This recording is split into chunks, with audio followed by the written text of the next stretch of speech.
session 8 of Curse of Strahd.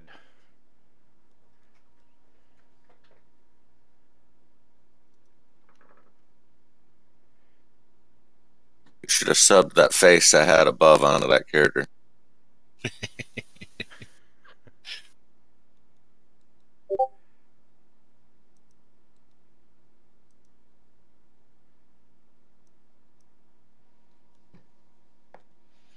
Okay, last time, let's see,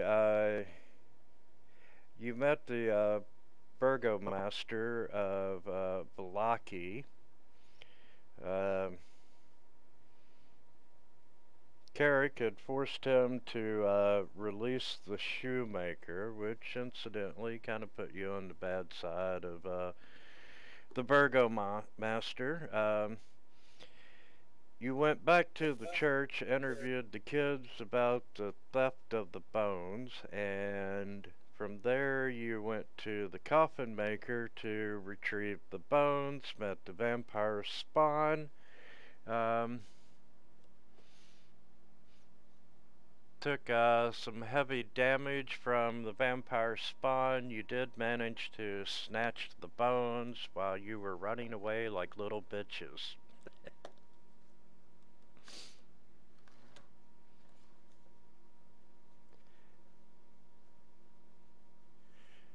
And currently you're outside of the coffin maker shop.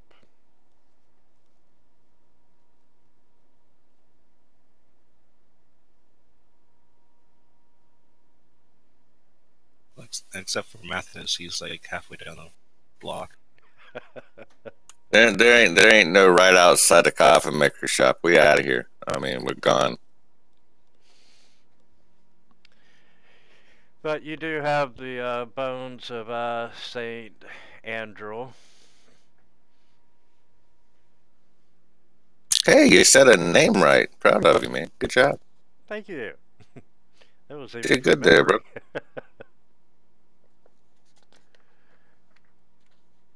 Well, No, unless you're good with European names, this game can be a tongue tie. Absolutely. I think the next adventure I run, I'm going to rename everyone to Bob and Fred and George and. I have a necromancer in my other game that likes to name all of his undead Bob and Fred, Sam and Smith. So I play games with my team. Every day, Hallister casts a new enchantment that changes from the old one. Right now, every time they cast a spell, they get a wild surge. We had a couple characters that shrunk a couple times. Yeah, we have a few guys that started at 5'9" that are now 5'2". I like it.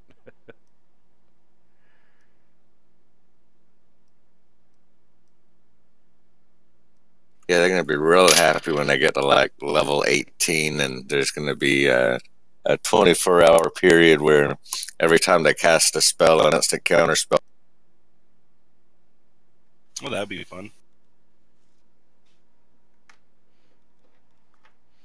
So, all right. What are you? Are you just waiting on us to tell you where we're running? Or? Yes. What would you all like to do next? You are fleeing from the coffin makers. Mathis is running straight to the church. I'm running straight to the bar, dragging his bleeding, broken, wounded, and angry self to the church as well. I'm going to go drink.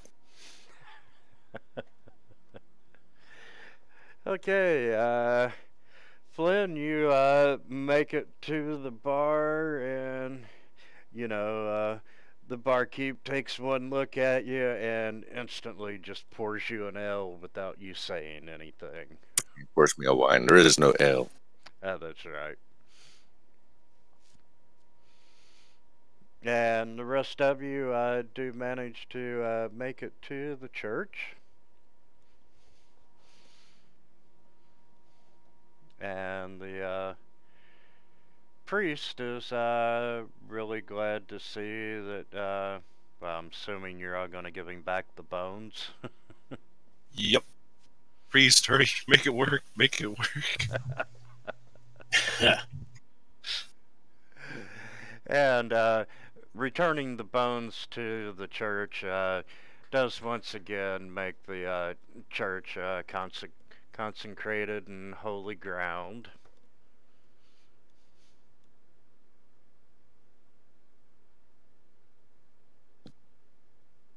Carrick is going to walk up and get right in Ulrich's face and say, "Well, old man, it don't look like you're quite dead yet. There is some piss and vinegar in you. But if you ever frag me from behind again, I'm going to insert my warhammer and my forearm colon sideways." Ulrich's going to look at. If you can't learn to fight as a team, you need to realize where the good attacks are and where the area effects can be, and you need to be out of that area when it's called. Listen, idiot.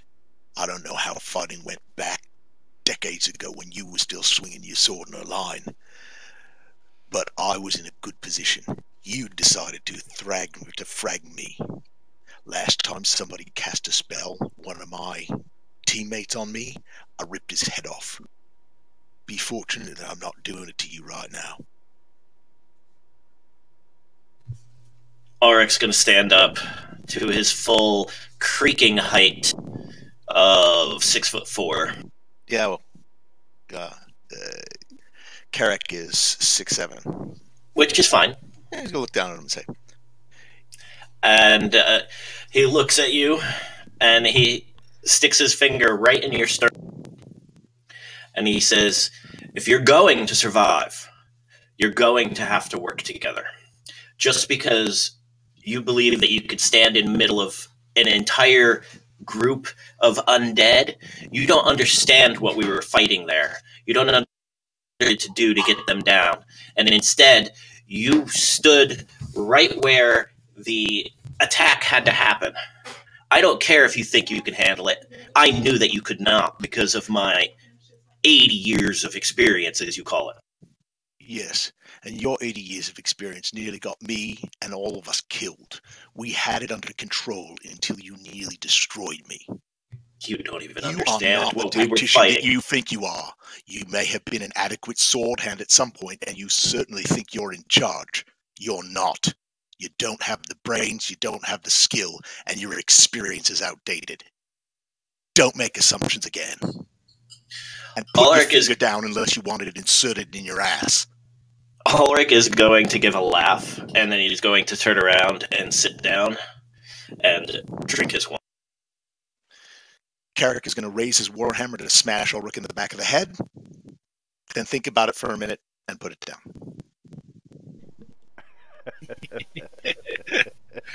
Good choice, boy.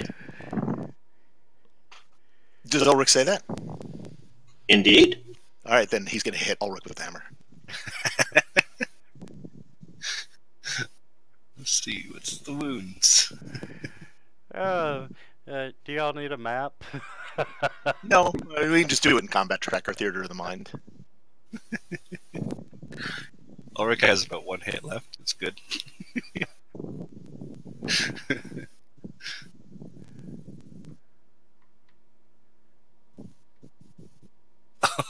Oh, 1 hit point. All right, Ulrich is going to use Wrath of the... Well, hold on, guys. We don't need magic. Please stop. Oh, this is his counter. And the priest is like, gentlemen, you're in a church. No blasters! DC No 14. blasters!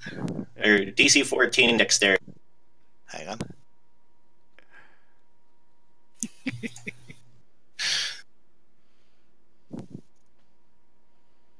Ooh.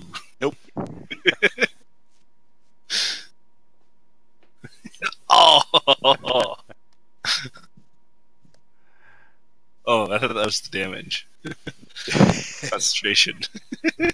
Ulrich is going to stand up and look at Carrick. I presume he looks all of the 35 of 36 hit points. We're both sitting there bleeding, battered. We both probably look like chopped meat. You got your free one. My God protected me. Is it time that I took my swing at you? Or, again, have you failed to notice the tactical situation that you've put yourself into? Let's roll. Odds. He's angry enough that he hits. Evens. He thinks better of it. Well, it'll be Ulrich's attack. All right, well, odds. He doesn't look like he's backing down. Carrick doesn't look like he's backing down. In fact, his eyes are furious. Puffy and blackened. And furious. I could see both of you just standing there, barely able to stand, blood. It's like that fight in Deadwood. Ulrich is going to use subdual damage and swing his warhammer. Oh, shit. Nice. 2 1s. He swings with all of his might and taps him. Yeah, Subdual damage. Carrick, He was doing. Carrick, how does that work with relentless endurance? You could I think you could choose to use the 1 hit point if you want. Depends on how you want to do the roll. Well, it's just relentless endurance just puts me back at 1 hit point if I go to 0. Yeah, you gotta. It doesn't matter what type of damage it is. You go back to 1 hit point. It only happens one. Yeah, he's gonna use it and stand back up. If I had any wild shapes, I would intervene. But... And at this point, you know, the few townspeople that are in the church are just, you know, they're terrified and hiding, and the priest is calling for calm. Can you remove the unconscious effect from Yeah, Carrick? sure can. And then Carrick's gonna swing at swing at Ulrich Another again. one. Oh, if he looked like he was still fighting, I have a bonus action that I'd like to use. Ulrich is going to cast Spiritual Weapon again. Oh my lord. Burned the last of your spell slots. He's already and Carrick's already burned everything he's got. Last thing he had was the relentless endurance.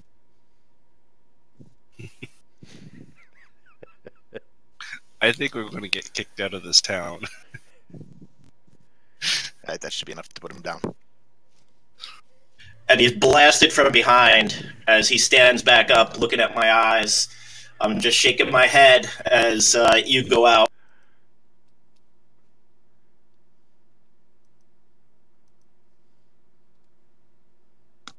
I'm gonna... Carrick spits blood and falls face first onto the wooden floor of the church with a loud thump.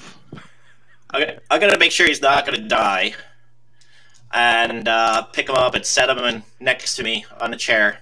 Put some wine in front of him for when he wakes up, and Ulrich is going to drink his wine, or just sit there, drink and eat until Carrick wakes up. In a Then church? Oh yeah, that's right. We're not at the end. Yeah, I mean, you just pulled the unholies of most unholies and like got into a fist fight in a church. No, I reacted, defended myself. All right, I'm comfortable with picking him up and dragging him down to the tavern. I'll apologize to the father. Tell him that there's something that Carrick here and I needed to figure out. I'll drag him down to the tavern, set him at one of the tables, and do the food and wine thing.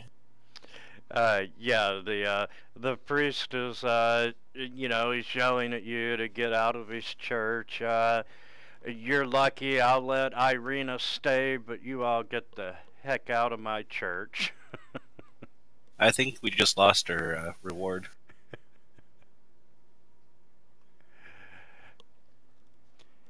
And let's see.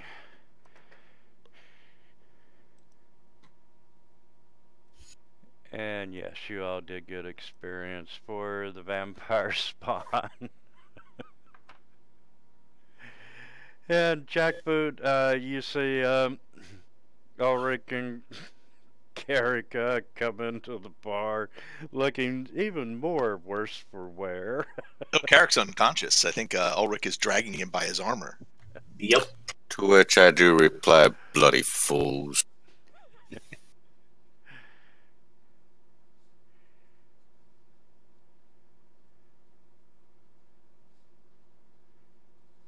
Well, it was a pleasure helping you, Father, or the priest. Yeah. Might as well go follow them. Make the last bow and help carry Carrick's body, I guess. Carrick weighs pushing 300 plus pounds. Plus the armor.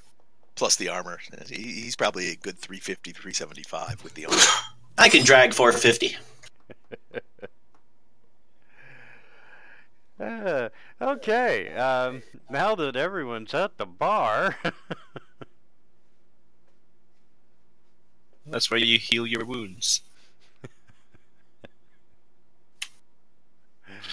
the funny part is, I think Finn could take all of you right now. I think Mathis is actually going to have a glass of wine for a change. No more tea.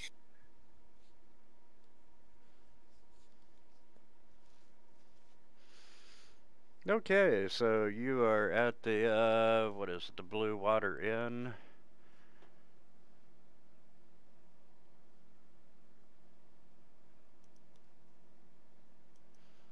And the bartender is gladly giving you all drinks.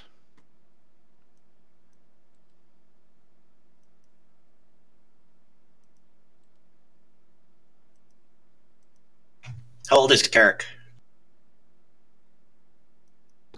It's hard to tell. He's certainly not a young orc, but he's so heavily scarred and evidence of literally hundreds of fights that he could be between 30 and 60. Alright, so he's seasoned. Oh, yeah. Has he ever lost a battle? Nope. And you've now made a lifelong enemy. Actually, I was going to go the other way. We'll see how that goes. The conversation when he wakes up is going to be interesting. Yep.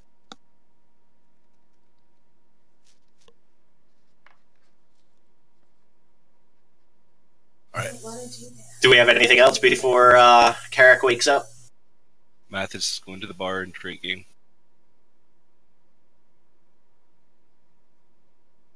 Well, I mean, do you not have any more spell slots, priest? I have spell slot. Wake him up. Well, he'll wake up in 1d4 hours. Yeah, but do we really want to sit around and wait that long? I don't know, do we? You got a date to be at? Yeah, we're all tapped. We're going to have to take a long rest. Might as well let him Oh sleep yeah, it good off. point.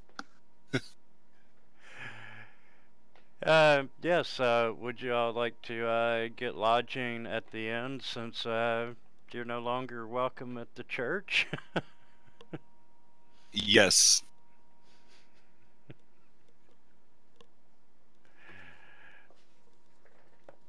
Okay, yeah, the barkeep does tell you that he does have rooms available.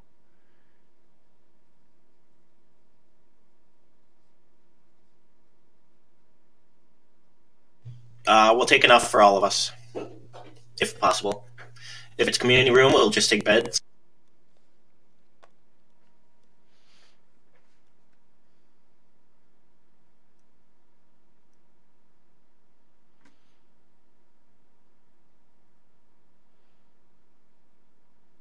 How I'd much is just be this gonna cost sleeping at us? the bar, mates. And I'm going to take my long rest on the bar. Eventually, I'm sure I'll follow. Or pass out one. Okay, one long rest coming up, and Well, I was waiting for Carrick to wake up. Would that be, that's 1 to 4 hours, right? He rolls a d4. yeah. Kind of wanted to do this while we were still beat to hell. 3 Well, that's what I was saying. I could Yeah, have woken him probably up. smarter than when he's fully healed. Right. So at this point, both Carrick and myself have once I see him starting to stir, I motion to the barkeep, bring us over a plate of food, bring us over another couple. And as Carrick comes to consciousness, Ulrich Carrick sits up from the table he's laying on like the Undertaker. Nice. Ulrich is going to put his hand out, kind of flat on the table, fingers wide. And he's going to say, "Friend, I understand that our style of fights and our conceptions of honor are different, but you are obviously a worthy and noble warrior. And for us to be in a place like this and fighting makes absolutely no sense. I am going to give you up, or I'm offering this here to you as a offer of having a meal and having a discussion without weapons. Clearly we can sit here and beat each other to the ground over and over again, but what does that accomplish? Now, I understand that you've been into some scrapes before, and judging from your prowess, I don't think you've ever got into one that you were over your head. But I do have the experience that you so quickly dismissed to know when a fight is winnable and when it is not, and what needs to occur. So, I ask you, friend, will we fight together? Will we work together? Will we protect each other's backs? Or do we have to watch each other's backs? Carrick thinks about it and says, "Well, I never was ambushed by a god before. It's not very pleasant. Obviously, your god. Who is your god?" 1 second. Akadi, the thunder god of the seas. Obviously, Akadi is, Actually, he's an elemental god, sorry. obviously he's a mighty god. Can't say that I've ever been bested in one-on-one fighting before, and I've been in a lot. And you're right, in that if we're going to get out of this place, we're going to need each other. Woohoo! Perhaps I Agreed. underestimated your strength. Methodist Don't starts dancing on the table. catch me in one of your spells again, and don't underestimate my capabilities. My job has always been to be the center of the shield wall, and that's where I stand, protecting the allies. And with that, he calls over for a whole pitcher of wine. Ulrich does, to top off. Once we drain these, he lifts up his glass and motions towards the other for you. Garrick lifts up his glass, sniffs it, and basically chugs it all. And Ulrich takes his drink, as would be the customary amount, and looks at it, and then finishes it off with, sets it down. Now, as a matter of professional interest, what the hell did you hit me with? Now that's something that I can teach you. Maybe. There is a ability for me to defend myself. I take the lightning that exists throughout the universe, and I can channel it through any or through myself. So if somebody touches me, they get a nice jolt. Well, that might be a right useful skill to know. Be happy to show you some others. Again, the experience of 80. Carrick nods. It's a important life lesson for him learned. Ulrich hurts so badly.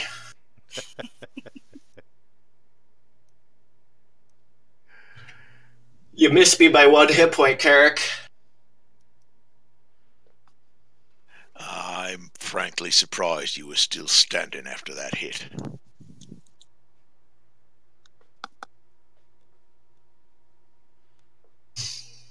And, you know, the bartender brings over some more wine, and you can tell he's been touched by this moving story, and he's got a little tear coming down his eye.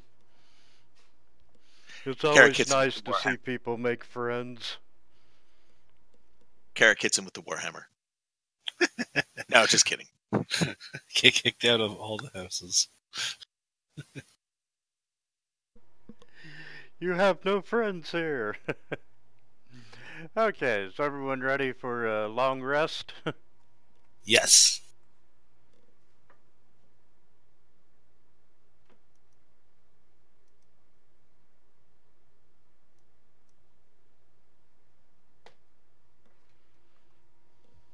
And look at that, everyone has their hit points back.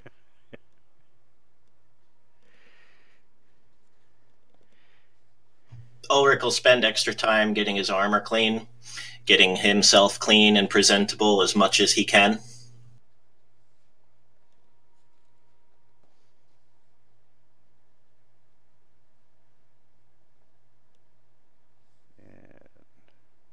Mathis is going to enjoy his first hangover for past 20 years. I know why I've become a monk now.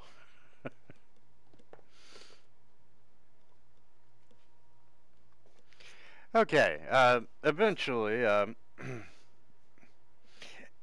you see a couple enter the door, and it's Irina and Ismark, and let's see, long rest is 8 hours.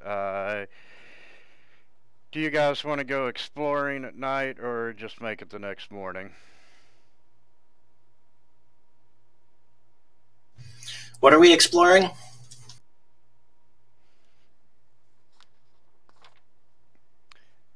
Let's see. I don't know what we know else to explore.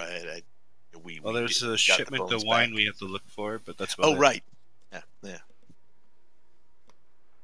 I don't think we want to do that at night. No. Yeah, Ulrich's not up for doing it tonight. He's spending the day cleaning his armor and stuff, and then he'll take the long rest at night, wake up refreshed in the morning, have breakfast, buy breakfast for Carrick. Carrick will stretch out all of the healing bruises and wounds. He doesn't clean his armor, but he will patch any obvious rips, tears, and blown plates on the scale mail.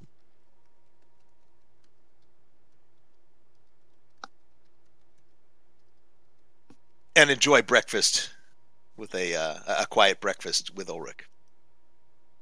Occasionally, he'll look at some of the other members of the sitting in the inn, particularly the weak and wimpy ones, and he'll kind of tilt his chin to them and look at Ulrich and then laugh knowingly.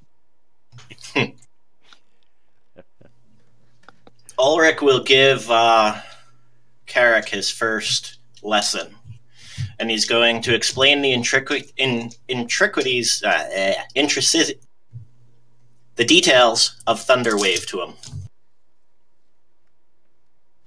and the advantages of moving out of that 3x3 cube.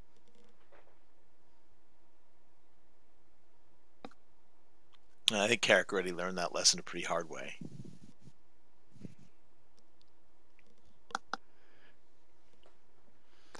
Okay, it's the next morning. You do still have the quest if you want to take it to find out what happened to the wine shipment that is late. Sadly, I think we have to because we didn't get paid for the bones of Andriel. What? That cheapskate didn't pay us? That's not just. Well, we kind of made a scene inside of his church. Well, that's what churches is for, making scenes. What good are they otherwise? I'm going to get our money. And Carrick is going to stand up and storm over to the church. Well, before you do that, I don't remember any mention of him paying you. Oh, okay. Then Carrick is not going to storm over to the church.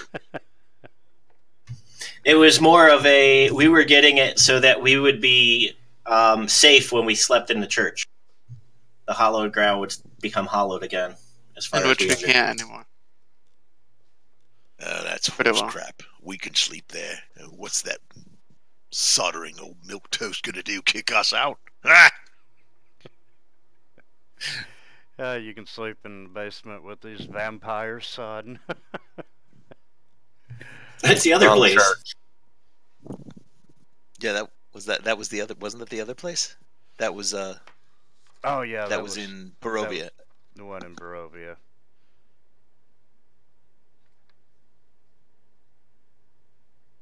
So, do we have any leads on the shipment of wine? Well, you know where, let me pull that section back up.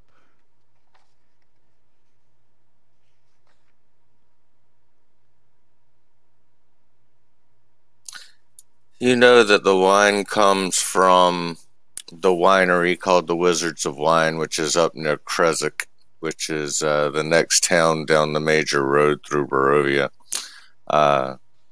In fact, it would probably be on a smarter ideal to find out why Irina and her brother are in the inn, number one, and then from there, probably head up to Kresik before heading to the Wizards of Wine.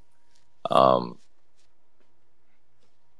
also believe somebody had said something about Vistani also being on the camped on the outskirts of Valeki as well, if I remember right. Do we know anything about these Vistani? That they're Vistani.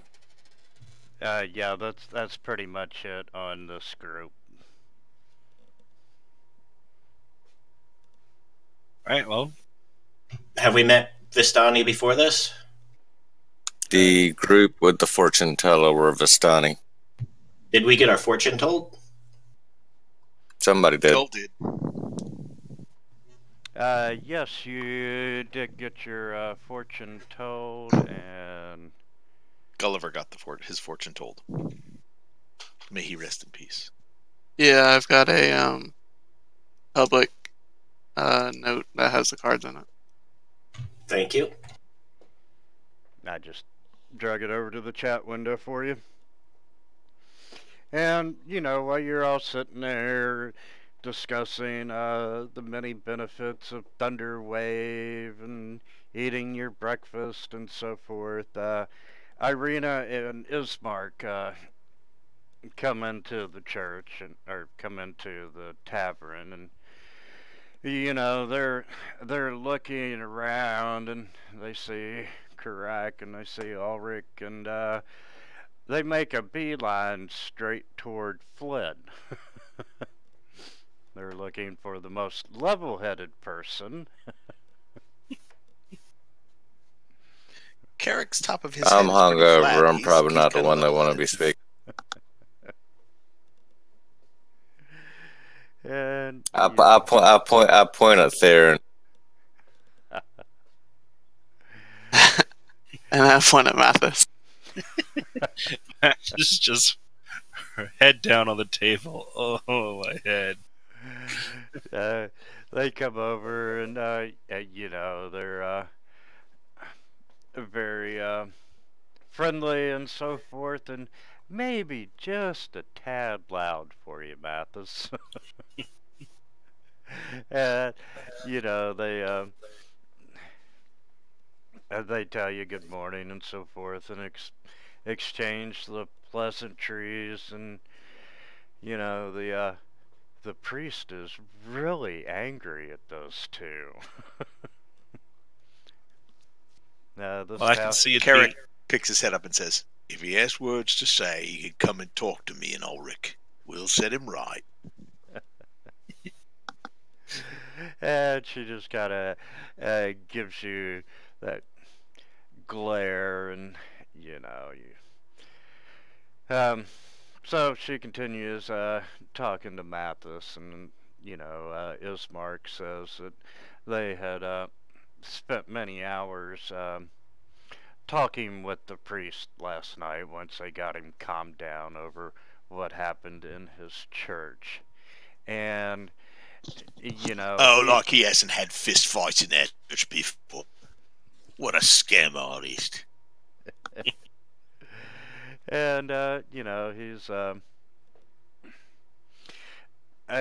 has offered to let us stay let Ismark and Irina stay at the church. However, he doesn't feel like the bones of St. Andrew would be enough to keep me safe from, you know, Strahd's unwanted attention. And, you know, suggest that maybe they go to Krizik for more protection. That he would feel safer if Irina was there instead of in his church. Well, we've got walls here. How would it be more safe out there?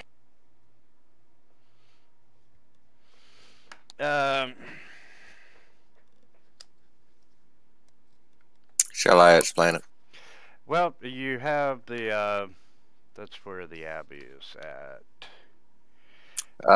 Even though, and this would be common knowledge to the priest, which I'm sure he would pass down to Irina, is that even though the bones of Saint Andrel are housed within that church, the birthplace and holy site of Saint Andrel herself is actually within Krizik itself. And that's also where, of course, I was just spoken, the abbey is.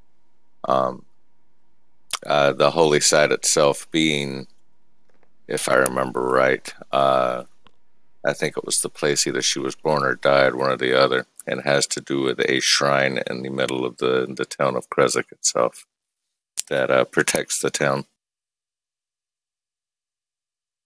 So it doesn't rely on a holy relic not being stolen? Something is blessed in that town. Not exactly. Well, I do know what, but I'm not going to go throwing it out there. But not at this point in time. All right. Well, shall we continue our journey? We should be able to find the shipment of wine as well. And who knows, we might get fortunate readings if we visit the Vistani on our way out. All right. I'm ready for another walk, I suppose. Let's go. Oh, before we leave, can we stop by at a Fletcher, purchase a bow? you probably don't want to do that. No. Well, I mean, you can, but if... Let me see here. What type of bow would you be looking at? Longbow. A longbow, you would be looking at... Oh, that's right. They 50, 100, 200 gold pieces. 200? Wow. Yes, everything is 200% more expensive. Ah, all right. Never mind.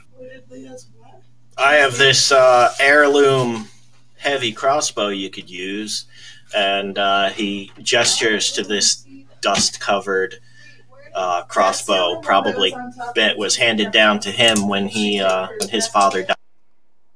Tries to pick it When up. it backfired. When it backfired. Tries to pick it up. It looks a little too heavy for me. It's 18 pounds. Well, And I that's can just lift the it, pole. but I can't aim it.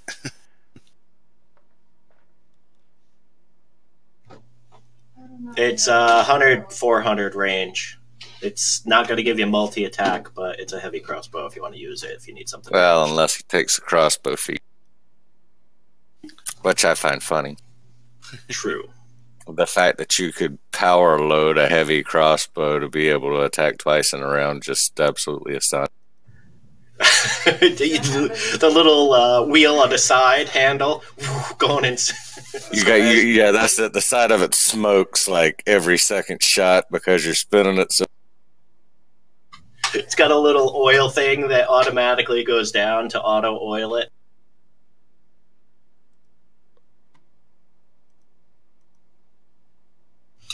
Yeah, I guess if we're going to be going.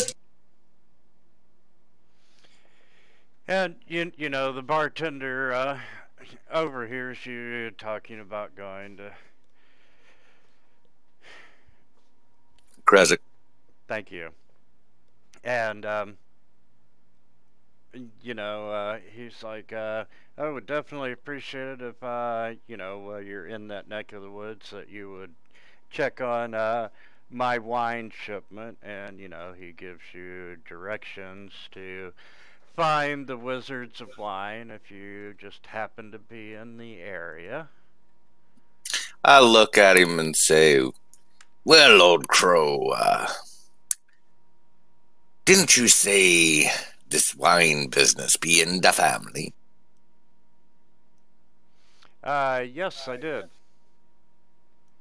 So why you be in sending us instead of maybe your wife or somebody else that would be knowing what be going on with that, and why would they be naming the company the Wizards of Wine?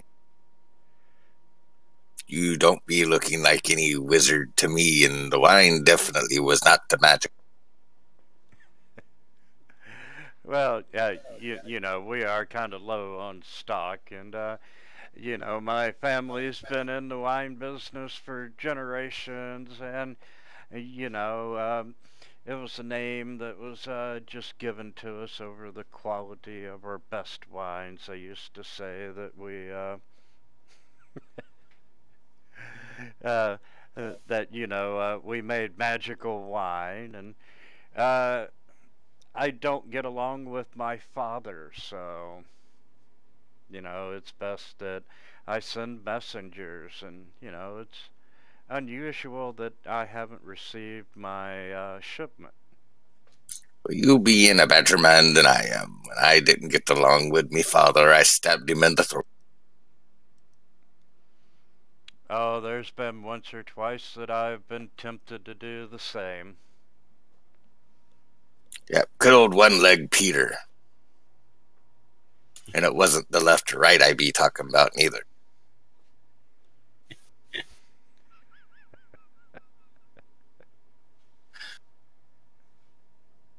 All right, well, I be leaving you as you are. Hopefully they actually pay us for our work this time. No water in this accursed land, and nobody be wanting to pay for the services. I kind of feel like I'm becoming a saint or something. Yar! Won't you give me another wine for the road? He gives you a wine and says, God bless you. God's bless you. What up with all the damn birds in this land, by the way? I be walking in the forest when we first got here, and I swear to God, every bird in this land be trying to tell me something, even though me not be talking to birds. cursed annoyances. I'm gonna stumble off. Well, Mathis will grab his stuff and try and follow suit. Carrick's going to raise an eyebrow at Ulrich and then stand up and kind of nod his head after Jack, and we'll follow Jack. I'm gonna pull out my dagger and say, Voice. Mathis, come over here, please. Your hair's starting to grow in the bald spot. Do this while walking. It can't hurt your looks. No, it can't. Well, wait for these wounds to settle down first. Or swelling to settle down.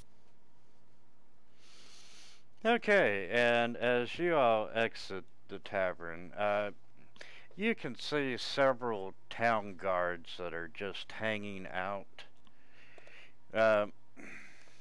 around other buildings and so forth, and they are Sorry, I just figured I'd get that over with first. they are you know, just paying attention to what you're doing. They're not approaching you. They're not looking hostile or anything. It's just like, you know, they're keeping tabs on you.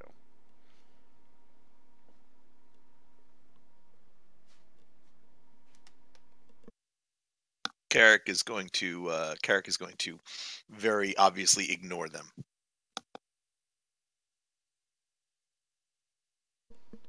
Oh, I like that. Shall we hurry our way out of town? Looks like we're not welcome. I'm just sitting here drinking my wine while walking. They want to get me for public intoxication. It's going to be fun. Haven't stopped and urinated any place yet, so we're at this time, you know, they're just glancing over, just checking to see what you're all doing and so forth as you leave the tavern.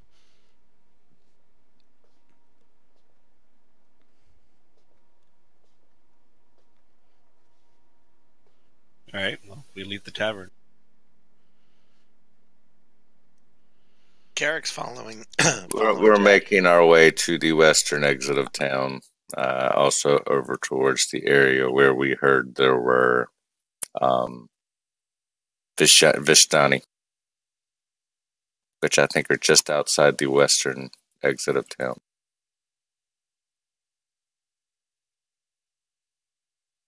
See if they know anything about these wine shipments that have not been coming through. Because God forbid somebody mess up delivering one. Ulrich's limp a little bit more pronounced this morning as he walks about 100 yards or so. It gets back to normal.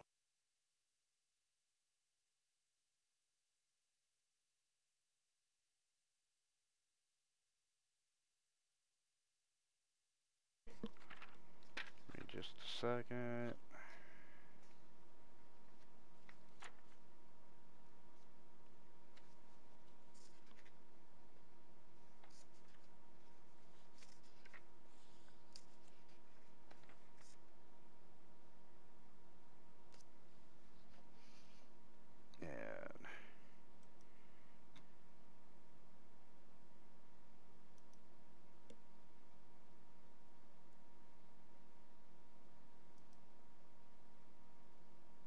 Don't you hate it when somebody does that?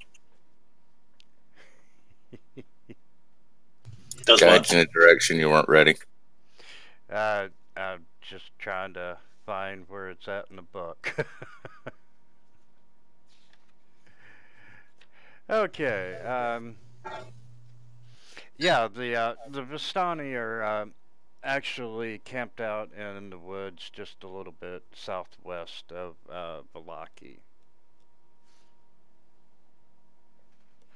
Yeah, as you exit the western exit heading towards Kresik, they're a little south, just off the path. And I'm gonna reshare the Barovia map. V is the Velaki. And W on the map is where the barkeep told you the Wizards of the Wine is at, and you're headed toward Kresik, which is the K on the map. My advice would probably be taking care of good Irina first before we be heading down to possible danger at the Wizards of Wine. Why would there be danger at a winery? I have not been noticing this land to be nice anywhere, but if we need to be getting her to safety, I doubt out in the middle of the woods be one of the good places to be taken. Right, and have you tasted this foul stuff? It's inherently dangerous. Yes, it's certainly on the low end of acceptable. Kresik, I agree.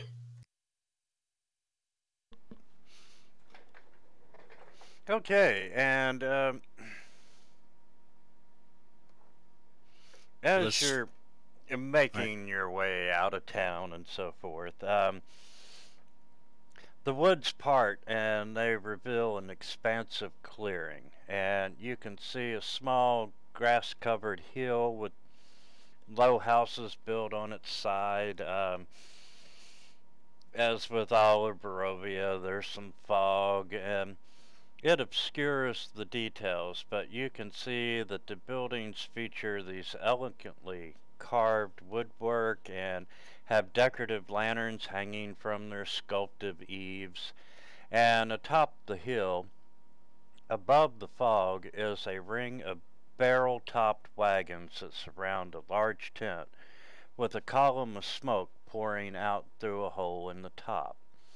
And you can tell that the tent is brightly lit from within, and even at this distance, you can smell the odors of wine and horses. Be watching out, we got some drunk equine over here.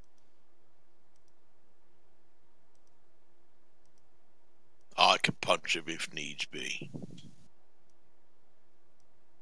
I'm gonna go sit and drink with the horses. And there's the map.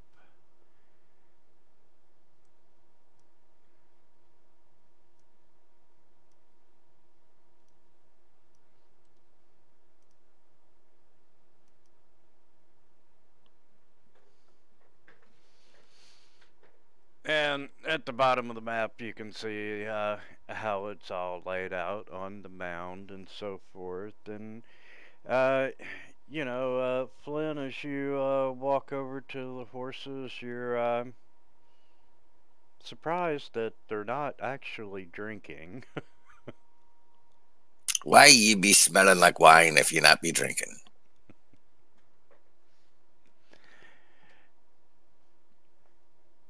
Oh well, I share some of my wine with them. Now they are. Okay.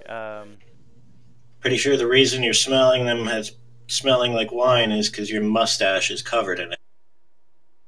You say that like it being a bad thing, friend. Well, if everything smells like wine, how are you going to find your next drink? Oh, I'm a sailor. I be having me ways.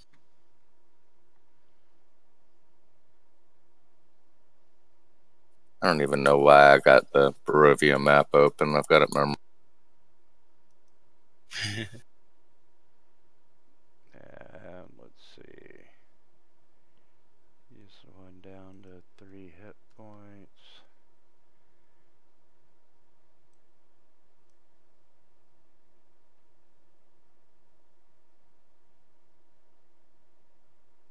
Just a heads up, guys, just in case something does happen on this one. Make sure you zoom in pretty close to most of the maps in here. The major squares The major 10-foot squares are very dark, but the major the minor 5-foot squares are actually smaller. The major 10-foot squares are broken up into 4 or 5 foot. So unless you're zoomed in, sometimes you don't see it. All right. Okay, and I'm gonna put everyone on the map. Jackboot's over here.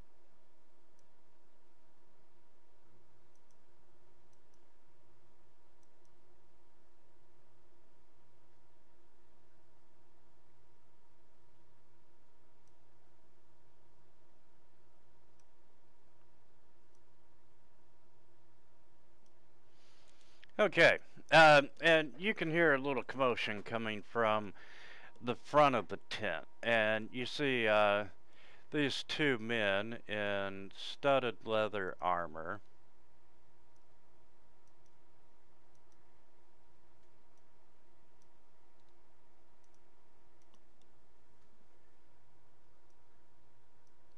And one of the men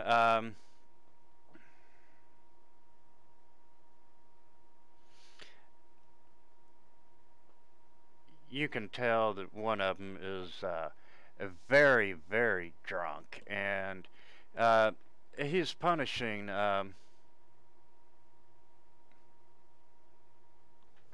would he be punishing? Yeah, he's kind of beating on this third individual, and you can hear him saying, I can't believe you didn't keep an eye on my daughter.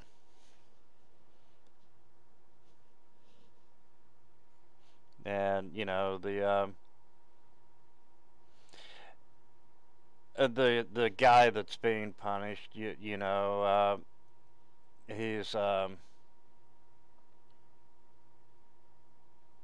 he appears to have accepted his punishment, and he's just there taking a beating.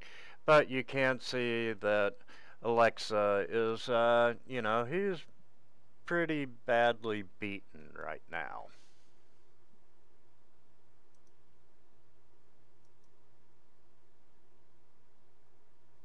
It'd be looking like we got some entertainment, lads.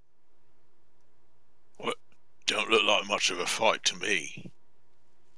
Yeah, have a seat and watch.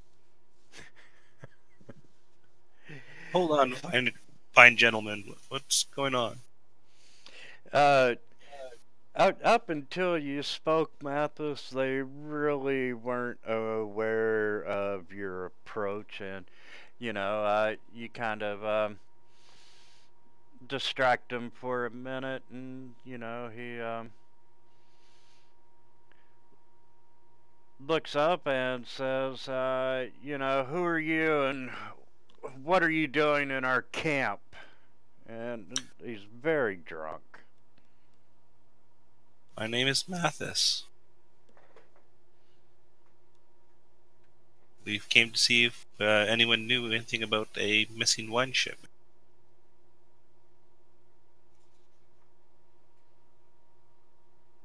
From the Wizards of Wine. Well, I think I smell a lot of wine. Sorry, mate, I burped. No problem. I expected them horses have stolen the wine. I gave them horses a thorough inspecting. They really didn't agree with a lot of the inspecting I be doing, but there be no wine in them. Mathis is looking back and forth, worried that he's stuck in the middle of a brawl that's about to break out. You notice I'm like vigorously shaking my right hand, like I'm trying to get something off of it.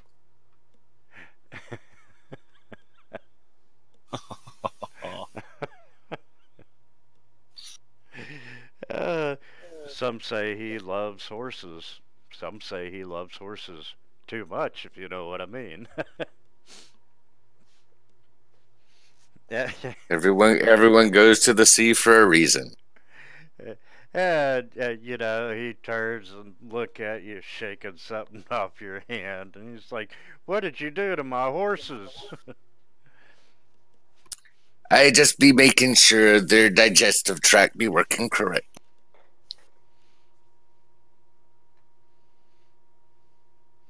And at that time, our gal steps up, and you know, he's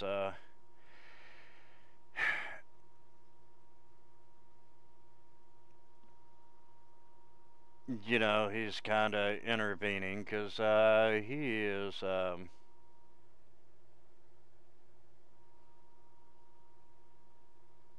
not drunk at all.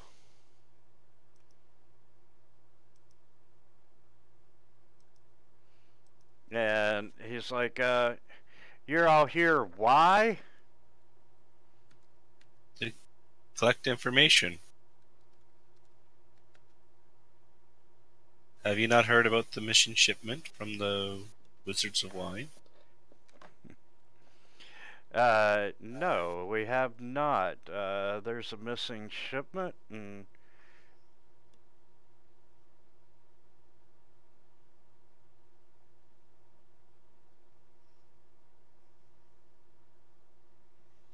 Yes, there is a missing ship.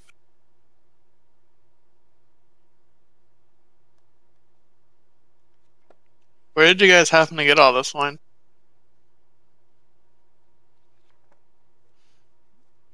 are you accusing us of taking the wine?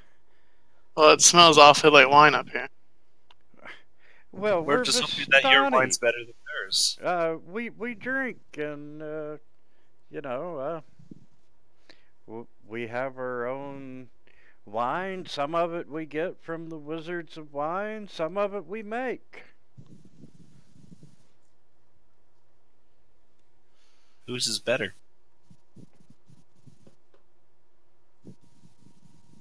Well, of course, ours is that we make.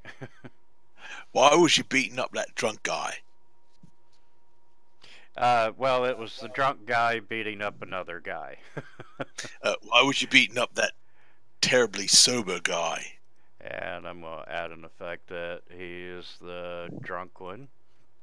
And, you know, my 7-year-old daughter, Arabelle, has vanished. And it was Alexi's, Alexi, thank you.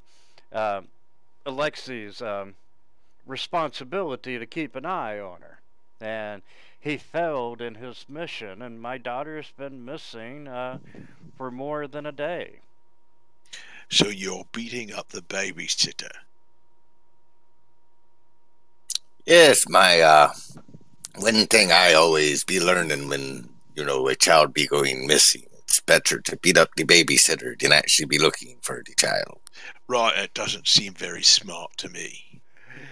Well, he's like, you know, I've sent most of the camp out, and they're scouring the woods looking for my daughter. Right, but it's your daughter, and Yeah, you're staying in here beating up the babysitter. Yeah, you seem to be really concerned if you're not out looking for your daughter yourself. A right father of the year. Where was your daughter last seen? And what did you do with her? It points an accusing finger. He be thinking he be accusing you now. Yeah, Lovish does not respond kindly to that. And you think I have something to do with the the disappearance of my daughter. Well, I don't. What the hell keeps making noise? And that's not the case. She's been gone for a little more than a day, and unfortunately, everyone in the camp was drunk, so no one remembers seeing or hearing anything strange. Perhaps she ran away, as the father's obviously quite drunk and aggressive. Well, me be thinking, going back to that whole Father of the Year things, that, everyone in the camp being drunk, including yourself, still equals out to Father of the I'm with Jackboot there. You be staying off me boots, please. Are you the leader of this drunken revelry? Yeah, you being the head boozer. Yes, I am the leader of this camp.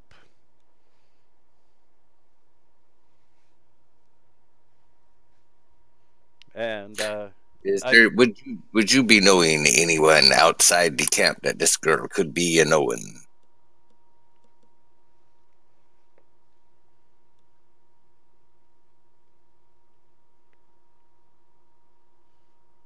well, we have traveled the countryside quite a lot.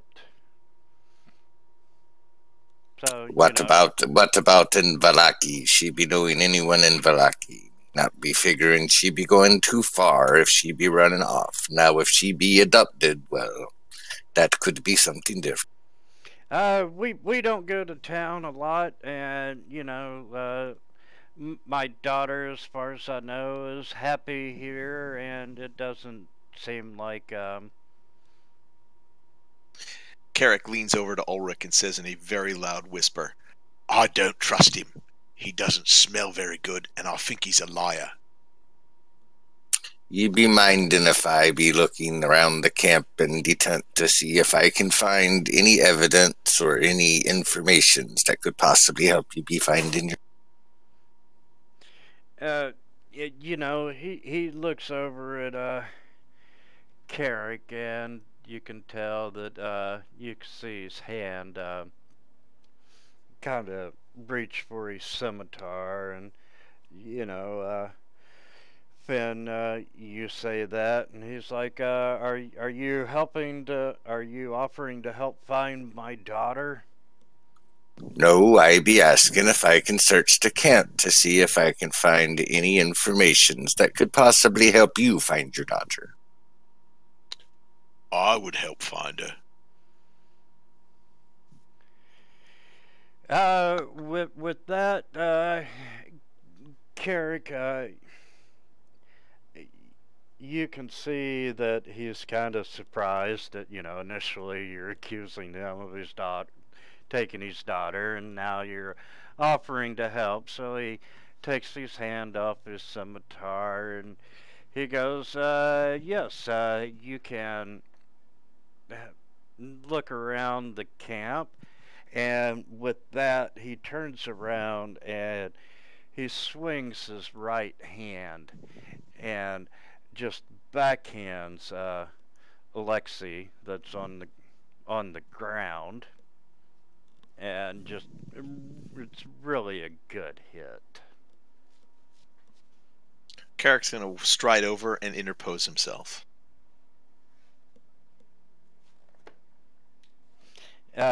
As you come over and try to interpose yourself, Alexei starts yelling at you to not interfere, that, he deserves this punishment.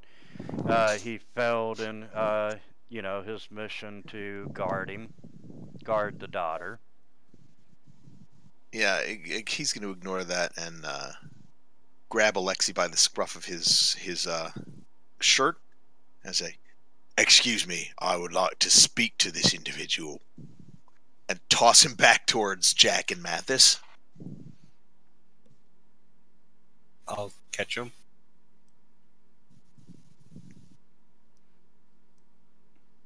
And the whole I was time, gonna let him bounce. the whole time he's like, sorry, don't interfere with them. I deserve this punishment. I got drunk instead of keeping an eye on his daughter. Right, well, it sounds like everybody here gets drunk. Why should that be a problem for you? And why does she need a guard?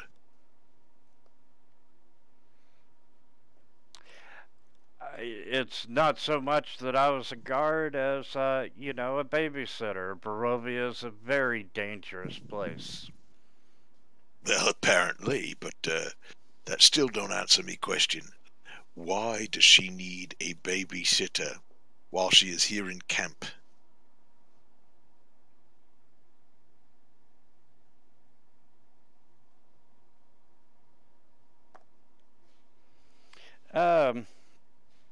Just to make sure nothing happens to her. Right, make sure she don't run away from her drunk father. Got it. And when did you last see her? And, it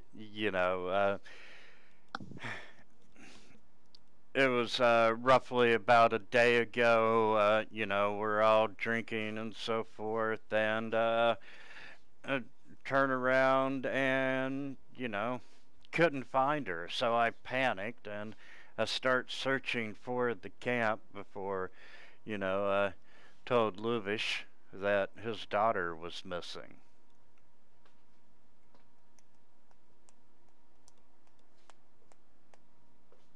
And where was Luvish during the time that you was watching his daughter? And what is the daughter's name? Arabelle is the daughter, and Livish was celebrating or partying with everyone else. What was the celebration for? No doubt a successful acquisition of wine.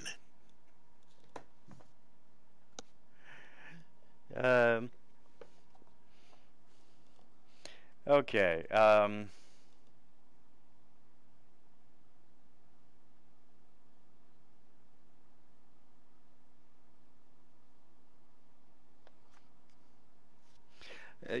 Yeah, that they say it was some celebration of one of their traditions. That, from time to time they have these right. Great the Feast parties. of Drunken Irresponsibility. And Alexa goes, yes, I was drunk and I was irresponsible. Well, you ain't the kid's father. No, but the responsibility was placed on me and I failed miserably in my duty. Great, so then what are you going to do to help get the kid back?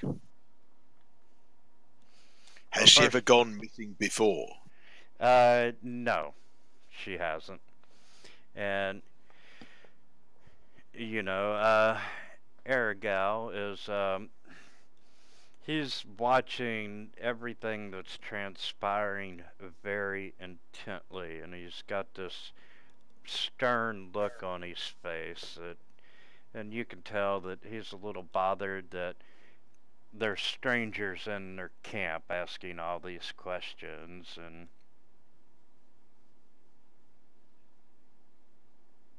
perhaps your friend knows more than what he's putting on. Right, well, I've exhausted my avenue.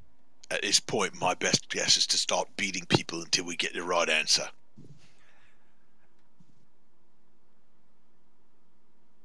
I look questioningly at everybody else for approval of the interrogation through assault methodology. Out of game for a minute. I just got a funny Facebook message. Let me pull it up. And someone watching our game actually said, come on, load here.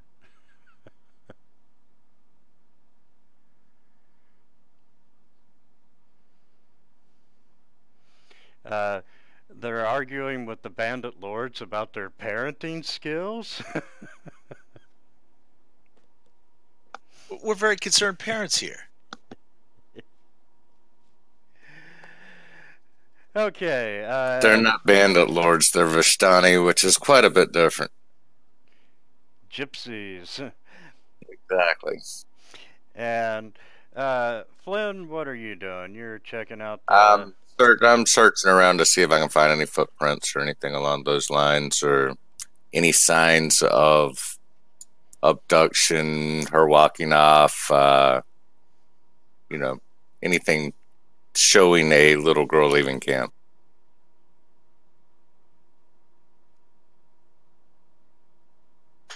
Carrick is going to turn and go right up to Aragal. Aragal's the leader, or Luvash is the leader?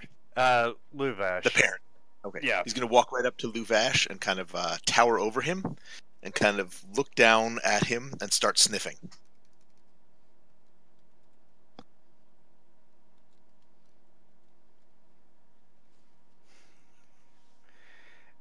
You're looking down and sniffing him. Mm-hmm. Smelling for suspicion.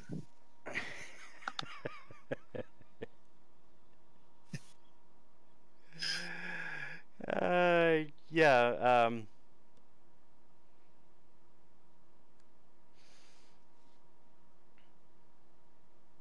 So what is that, a Constitution investigation check? It's delusional is what it really is, but...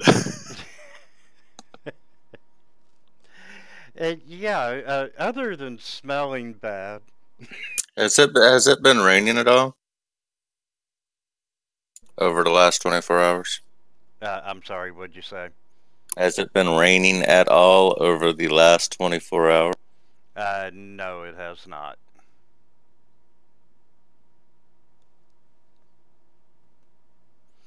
And you can hear, as you're walking around, you can hear four of the wagons in camp. You can hear heavy snoring from it. You can hear children playing and laughing in a couple of the wagons. You do see that one of the wagons has 2 iron padlocks securing the door.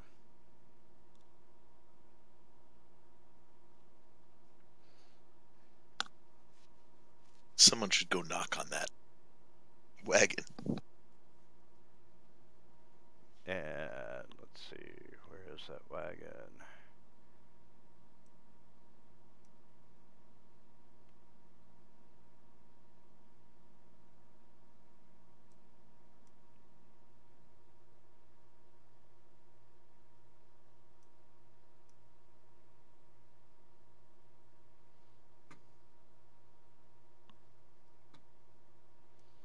And I'm going to put an L on top of the wagon that has the locks on it. Alright, Carrick's going to stop sniffing Luvash and walk over to the wagon and start pounding on the door. Aribel, come out! We're looking for you! And as you go over to the wagon, you see that the iron padlocks are on the outside of the door to keep people from going in, or maybe even keeping someone from coming out. Yeah, he's going to listen to hear if there's any pounding back. Yeah, you're not hearing any pounding, but you do see Arigel. He definitely puts his hand on his short sword and is paying attention very closely to what you're doing. And Luvash yells at you to get away from that wagon. There's nothing in there for you. How would we know? Perhaps the little girl got locked in there by accident. Perhaps you should open it and we can look. And then when we know she's not in there, we can keep looking. You did ask for me help. Well, regarding the help issue, I can transform into a direwolf and see if I can find her scent. Do it. Yeah, let's try a persuasion check on that. Okay. Okay. For him You to want me to open do the wagon. persuasion? Not for you to turn into a dire wolf. Okay. He had to talk himself into the change.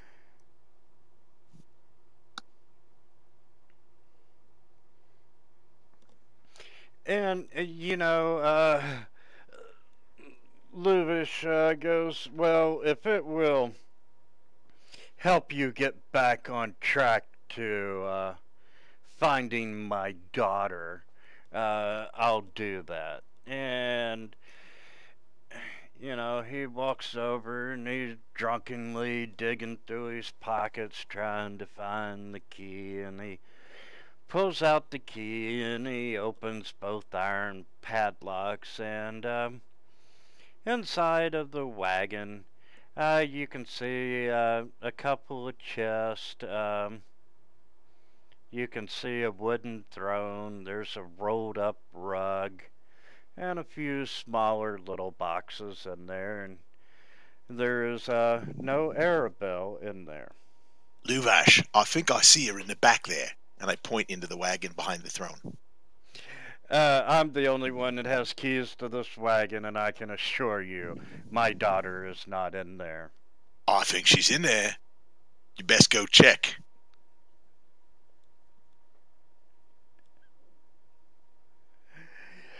And, you want to try persuasion or intimidation on that one? We're going to try intimidation. He's pretty drunk. Or at least he appears to be.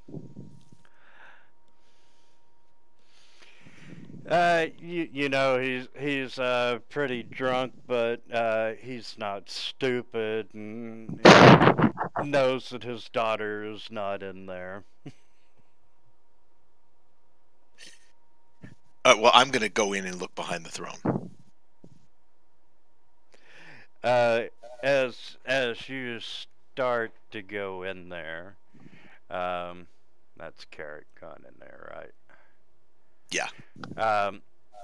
Aragel pulls his short sword and steps up to the back of the wagon to block you from entering, and he just quietly says, "She's not in there. There's no reason for you to go in there." I'm being precise. You want to go in first, I'll come in behind you, and when we're sure that she's not there, or I'll go in first and you come in behind me, then we can make sure that she's not in there. Or are you hiding something right suspicious? No, we're not hiding anything as much as safeguarding our possessions. Well, then come in with me.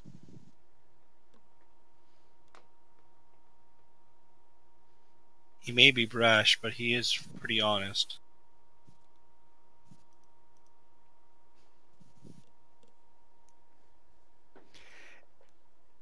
If that will help you to find Arabelle,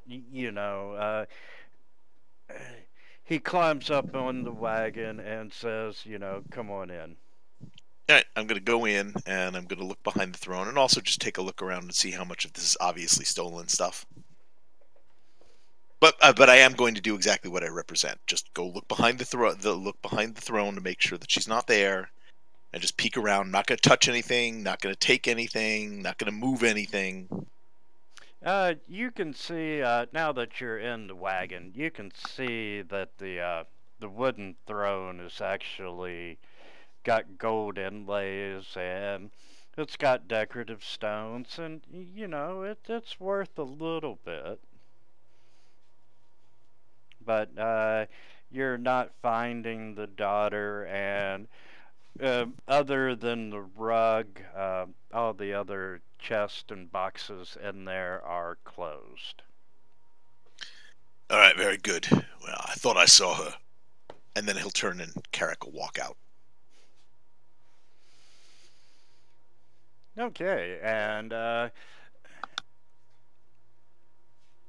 Arigel jumps out of the wagon, and Luvish shuts the door, and he redoes the padlocks, and he double checks that the locks are indeed secure, and then almost like OCD, he checks them 2 more times to make sure that everything's locked. That's quite thorough. Why are you so worried about that? What's in there? And he looks at you and just says, you know, that's none of your business. Well, the girl ain't in there, so let's keep looking. Did I find anything on my search?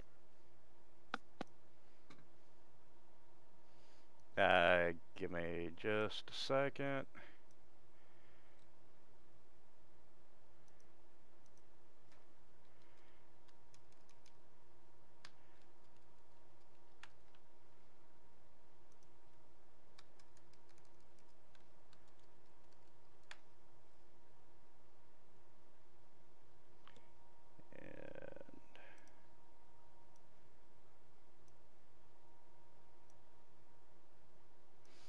And as all this is taking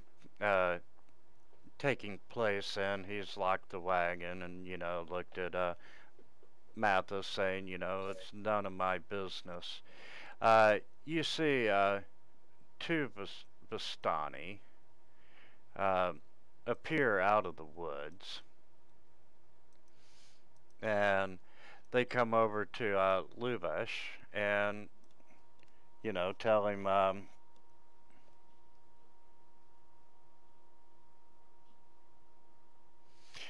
that they haven't found any signs of Annabelle, or, you know, there's just no news that this particular group's search has been futile.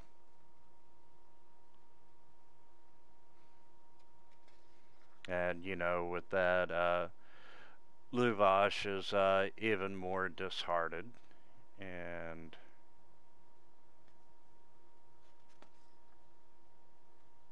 Okay, Theron's going to turn to a direwolf.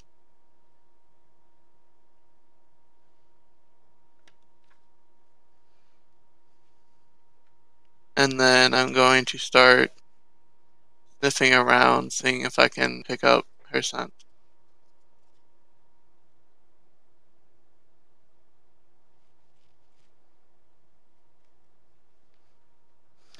and Jack, you're not really seeing any footprints. You see all kinds of footprints, but nothing that seems to be out of the ordinary or that would give you a clue. All right, right.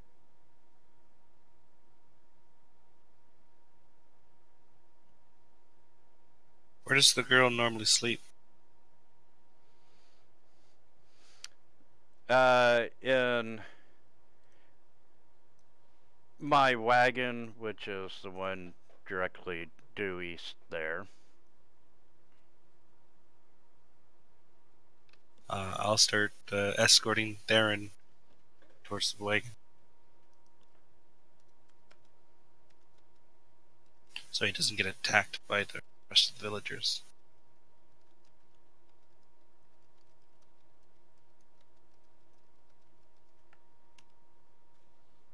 So Theron, you smell anything? I rolled a perception in the tower. Um,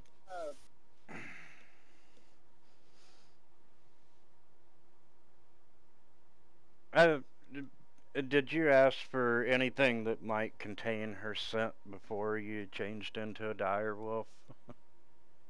No, I said I was going to change into a direwolf and then start sniffing around, see if I can find it. Yeah, you are picking up all kinds of scents and smells, and you know, you can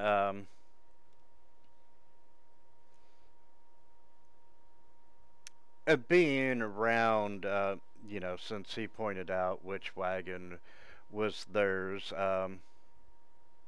you're able to pick up on a female scent, and it seems to be headed away from camp, headed north. Okay, I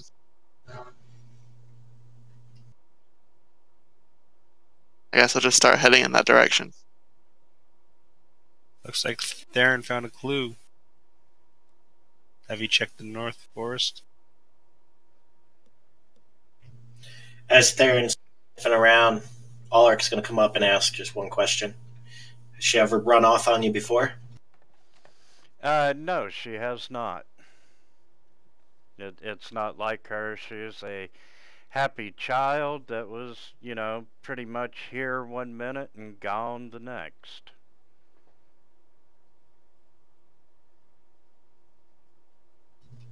Well, let's see what our tracking friend can find for you. And he'll start trudging after Theron.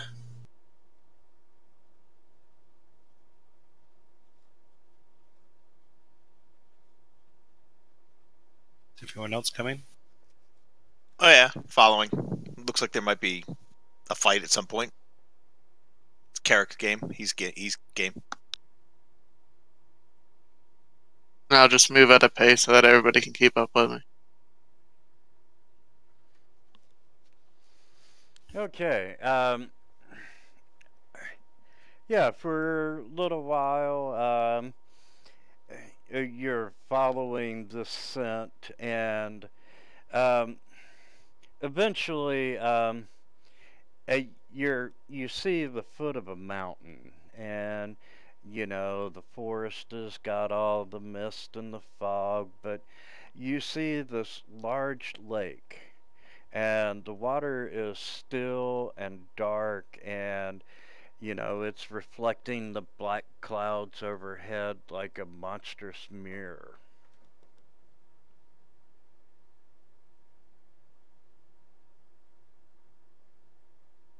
Amazing what we can see in the world. Do I still have her scent, or did I lose it? Okay. eh, you come up as you get closer to the lake, and uh, on the south shore are three small rowboats, and you can see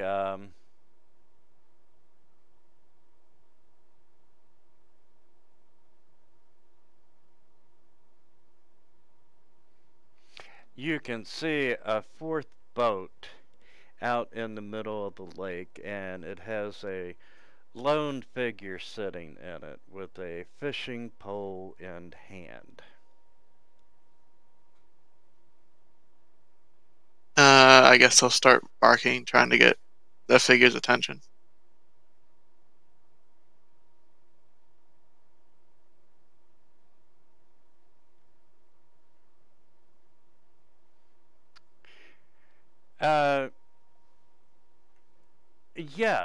As you start barking, the guy kind of looks over at the shoreline and sees you all, and you see him put down his fishing pole, and he reaches over inside the boat, and you see him lift this fairly good-sized burlap sack, and he tosses it into the water and watch it sink. Well, that's not at all menacing.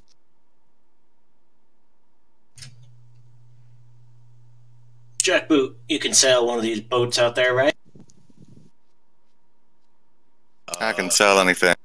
We should get a move on it, in case there's a little girl in there. Yeah, I'm and- going to unshape shift, Hop into the boat. and then I'm going to say don't worry about it, and I'm going to blow my second shape shift to change into a giant octopus, and then go into the water.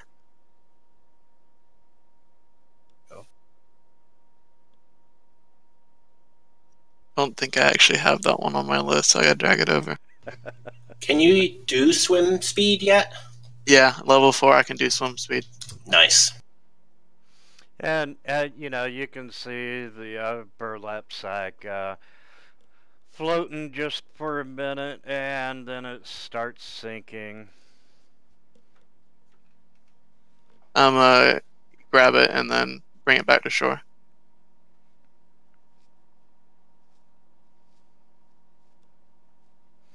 Okay.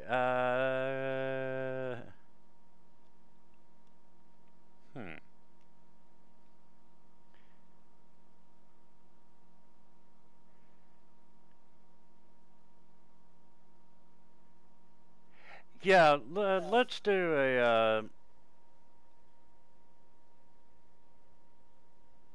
a strength athletics check. Okay.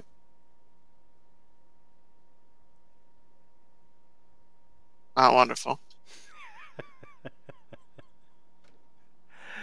And you know, just as you're swimming as hard as you can to get out there to rescue this burlap sack, and it just kind of fumbles. You're not able to grab it, so you know it sinks a little further, and you're having to dive deeper into the lake. But eventually, you do manage to get home, or you do manage to get the burlap sack. Do you want to swim underwater? Do you want to come up to the surface and then swim? I'll come up to the surface and then swim. And you know, you can feel there's something in the burlap sack, and it's thrashing around, and you make it back to the shoreline. And I'll just kind of push it up on shore so that the guys can do what they want. But I'm still going to be underwater. Just kind of like poking my head out. Mathis will open the sack.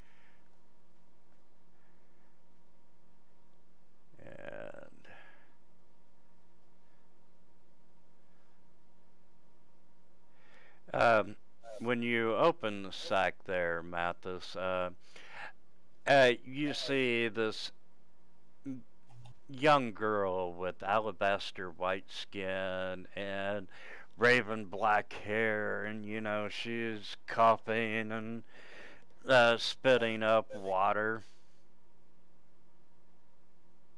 I look at Darren and point at the boat. Get him. Okay, well then I'm gonna go back. I'm gonna go underwater and then start heading towards the bottom side of the boat.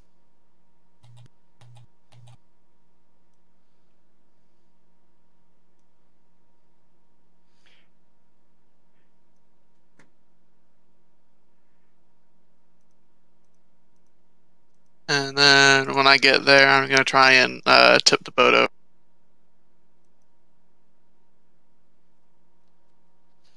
Okay, What's the status of the girl in the burlap stack?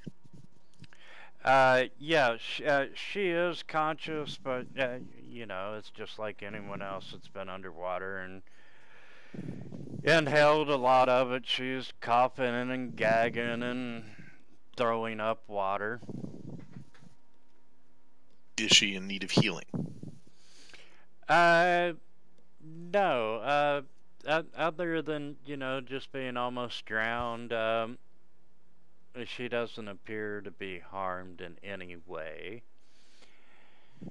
And Theron, you swim out and get under the boat and reach a tentacle up along one side of it, and you pull down and you capsize the boat. And naturally, Bluto, the fisherman, is, you know, it goes underwater for a moment, and he comes up, and, you know, he is, struggling, being taken by surprise. I want to try to grab him and drag him back to shore with me.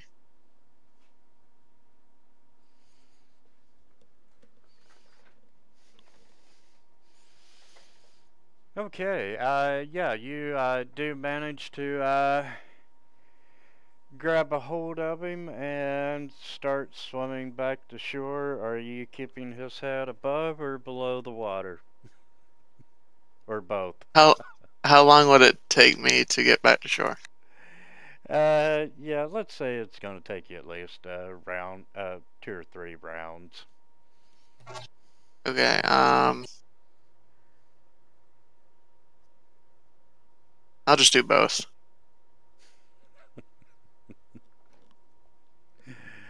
Love it.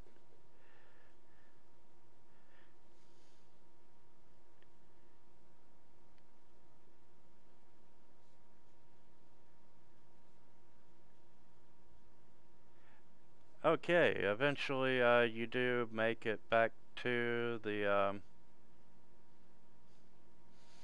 back to shore, and you know you throw this half-drowned guy's body up onto the shoreline.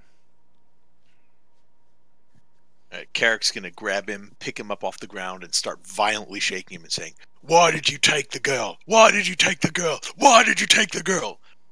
And hopefully not accidentally snap his neck. Yeah, you know, he's not answering you. You can just see this blank look in his eyes, and he doesn't appear to be armed, and I mean, he's just there letting you shake him. All right, going to try and slap some sense into him.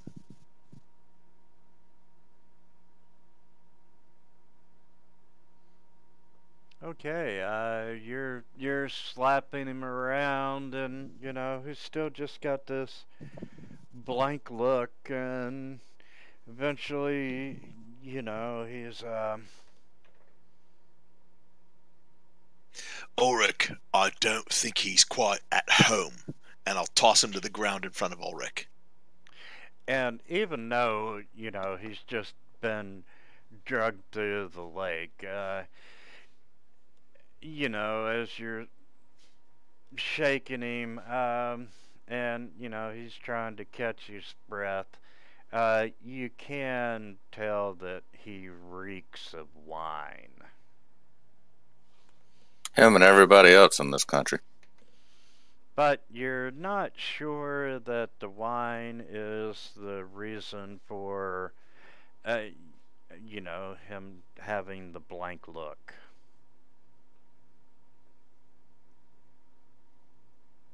I don't think anybody's quite home, if you know what I mean.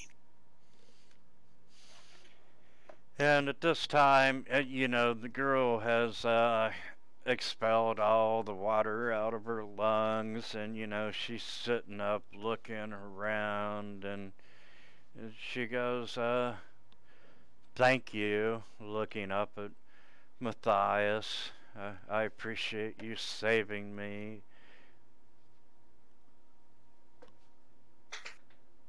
What is your name, little girl? And she says that it's Arabelle. Is that worthless drunk back at the hill your father?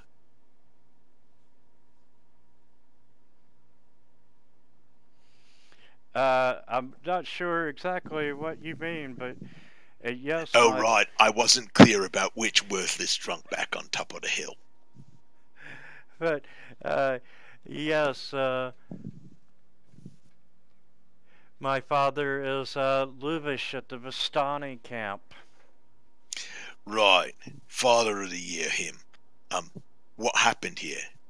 When did this person take you, and why? Do you know? Why, I don't know.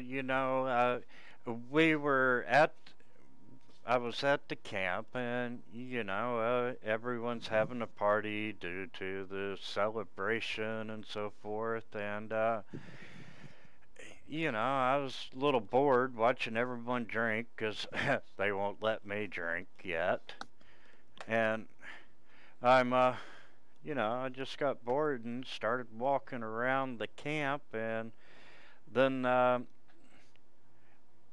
Bluto here, for some reason, just grabbed me and put me in a sack, and all I can remember is being drugged through the woods, and eventually guess I was put in a boat. It's hard to see through the burlap, and Was he a member of your group?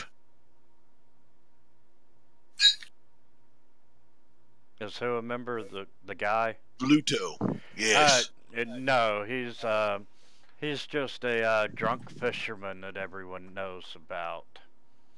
And what does everybody know about him other than he's drunk and he's about to get gelded?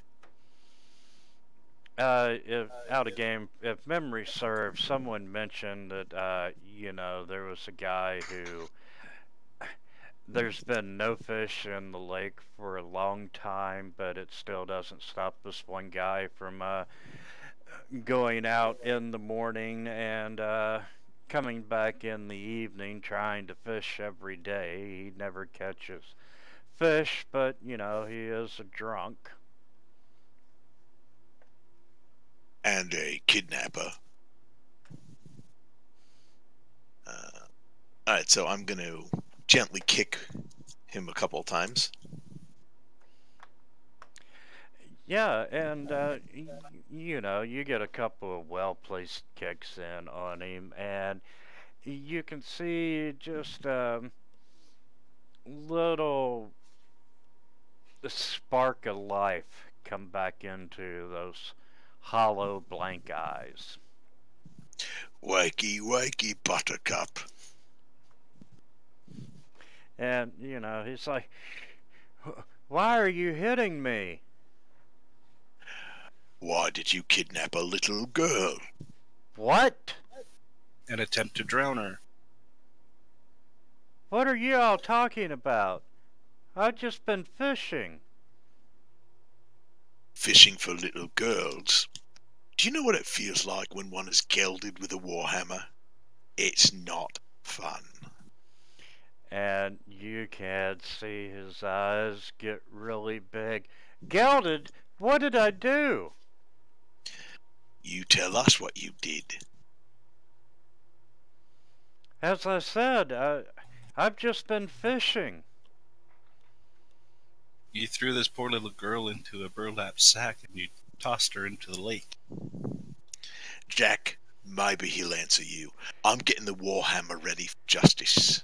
And then I'll turn around, I'll take out the warhammer, and I'll start, I'll see if I can find anything that makes a suitably gooey mashing thing, and I'll lay it and I'll start practicing mashing it. Going full Gallagher.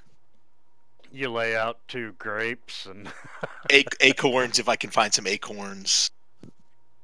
And start smashing. And Mathis, he looks at you and he goes, I didn't do anything of the such. I have just been fishing until you all started accosting me. We witnessed you do it. Perhaps we should take you back to the camp and have them decide what to do with you.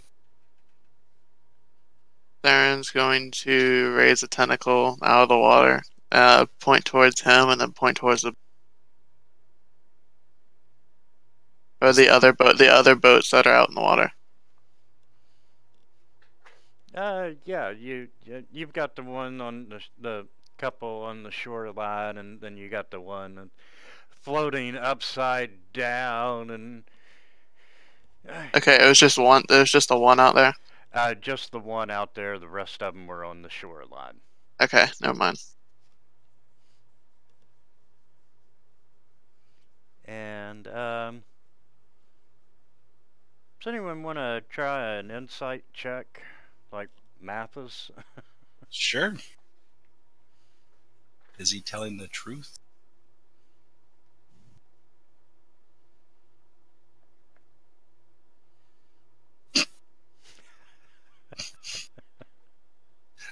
I got 10.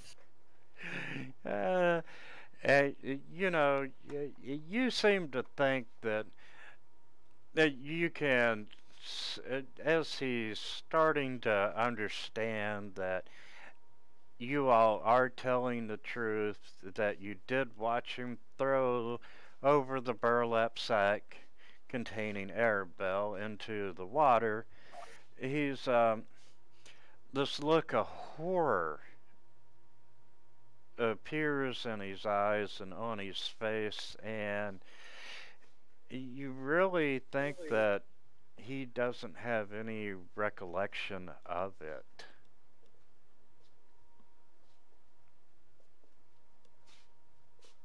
Perhaps the Vistani will have more more information on why this man doesn't know what he knows, or what we saw him do.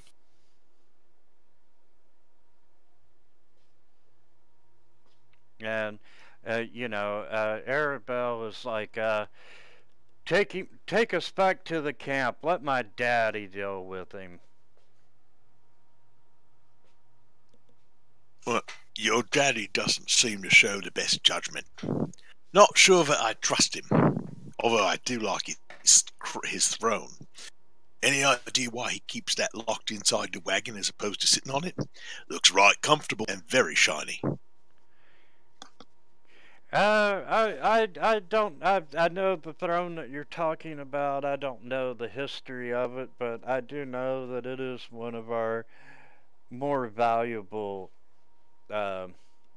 items that we own, and you know, it's locked in the wagon for safekeeping. Why would the Vistani need a golden throne? I don't know. Well, anyways, shall we start heading back? And Right, lead on. I'll grab Bruno and I'll throw him over my shoulder. Alright, Theron's gonna unshapeshift and get out of the water. Oh, I really wanted to see an octopus walk into the Vistani camp. Well, if we had a wagon to carry him, we...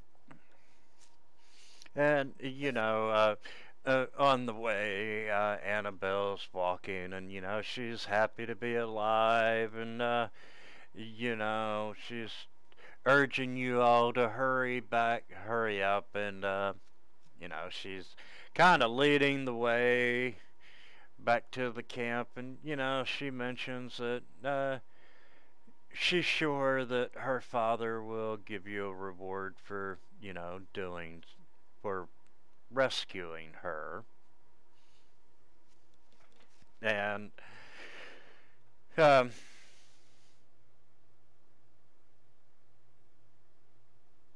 when you get back to the camp, you know, as you start to get close, she breaks away from you all and does this flat out run toward the center of the camp, and she sees her daddy and yells, "Daddy!"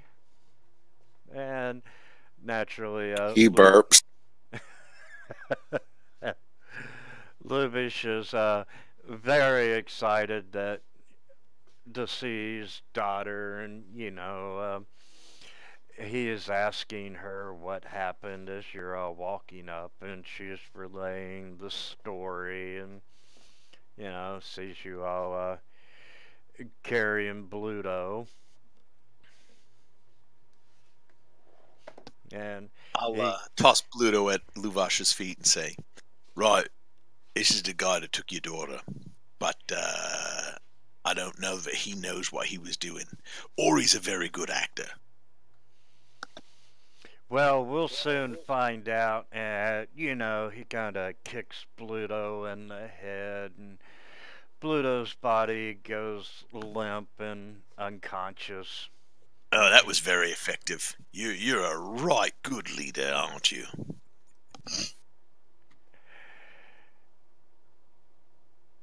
I like to think that I am. Sometimes, certain tactics are called for, but he looks over at Ergo and he's like, tie him up and take him into the tent. We'll deal with him in a little bit. And, Lubish comes over and his attitude has completely changed. He's very nice. Maybe even downright friendly.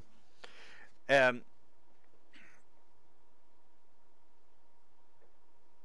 he's very thankful for, you all rescuing his daughter.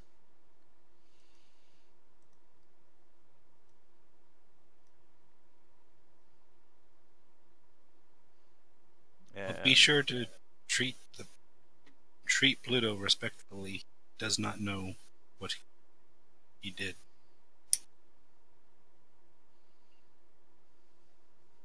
And if a guy with big forearms shows up and tries to knock Bluto out, go point him to the spinach farm over For yonder.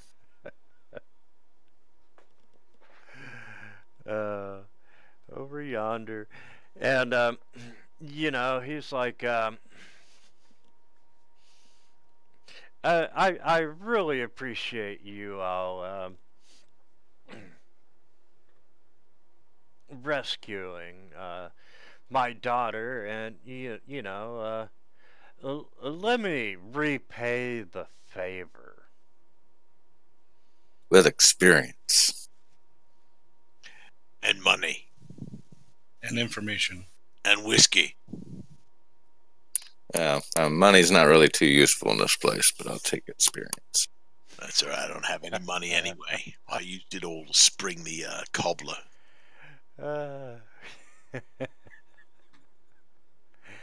Yep, I'm gonna drag that onto the party sheet, and I'm gonna pass out that massive amount of experience.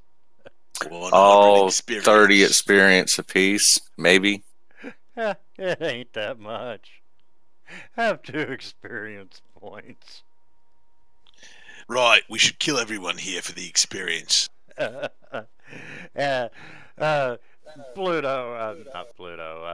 Luvish goes over to you, correct? And he's like, come on, you've seen the inside of our wagon.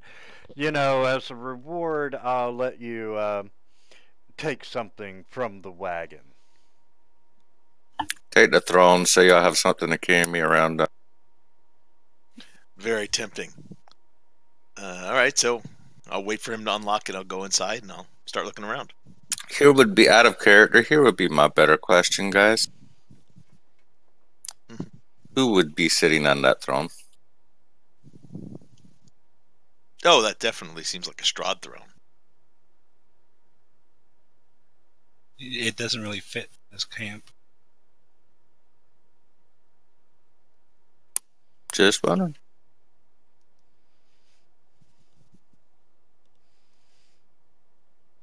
Okay. Out of character one more time. Can I tell you? Well, I mean, that girl we saved, even though she does not know it, is got quite a destiny ahead of her. Huh. She's descended from both Madame Eva and Peruvian royalty. Nice. It won't have any effect on our game, though. So I'm going to look around inside the wagon. Okay. Give me just a second. Where are we?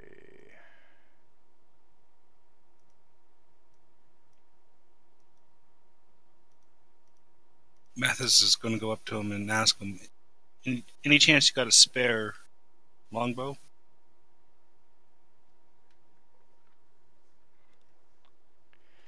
He's like, I might be able to find you one, and,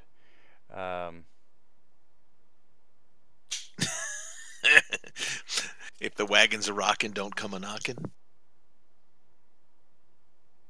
that's about it, man. You noticed it's got like, shag carpet and little dangly balls all around the extra exterior, and right at the front there's a pair of fuzzy. Is there a unicorn, a wizard riding a unicorn that's shooting rainbows out of its horn painted on the side?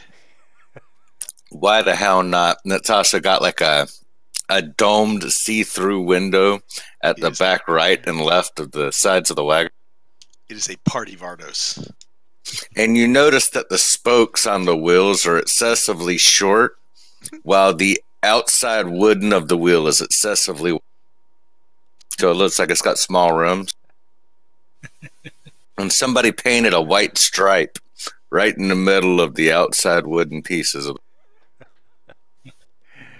okay.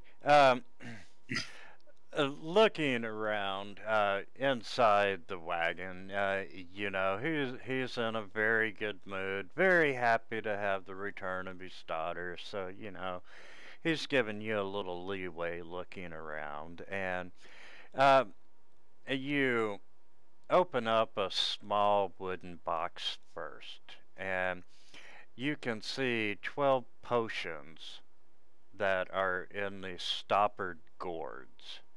And, he looks at you and says, you don't want those. They're not as potent as they could be. And the next thing that you notice is this rolled up 10-foot square rug. And yes, it does have this exquisite unicorn motif. Stomp on the rug and see if it grunt. I remember this one genie that lost her bottle, so she became bound to a rug instead. I think that was an X-Files, now that I think of it. But Carrick's going to look at the rug and say, "Ooh, very pretty," and jump up and down on it a couple times. Oh, okay. One other thing. I'm sorry, guys, to intercede one more time. I just wanted to throw in Ragnarok's bonehead move of the week. Last night, like I was telling you before, we have wild magic surges on every spell cast on the level that we're on. So a wild magic surge happened to the cleric, and a unicorn appeared beside the cleric and was supposed to only be there for a minute. Well, our invisible half-orc warrior decided it would be a great idea to ambush the unicorn and completely attacked it. A lawful good unicorn with legendary actions. Yeah, I don't think that would go very well. And his excuse was, I didn't know they were lawful good. And it was Trevor. Nice. Too funny. All right, so there's some questionable potions in gourds. There's a 10-foot rolled up rug with unicorns. Correct. You've got the wooden throne. You see this onyx jewelry box that's got this gold filigree around it, and opening it up, you can see there's 6 pieces of cheap jewelry, and there's a potion in an unlabeled crystal vial. there's an iron chest that contains about 650 gold pieces. Implant-like material that's dried out and then baggy.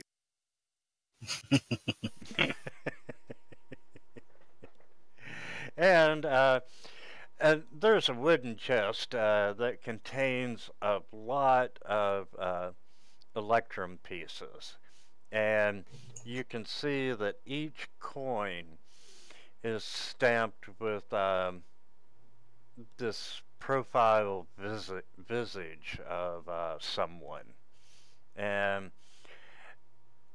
thinking back on your windmill encounter, you're pretty sure that that's, you know, the picture on the coins are Count Strahd. Well, Carrick was not there for that piece, so he would not.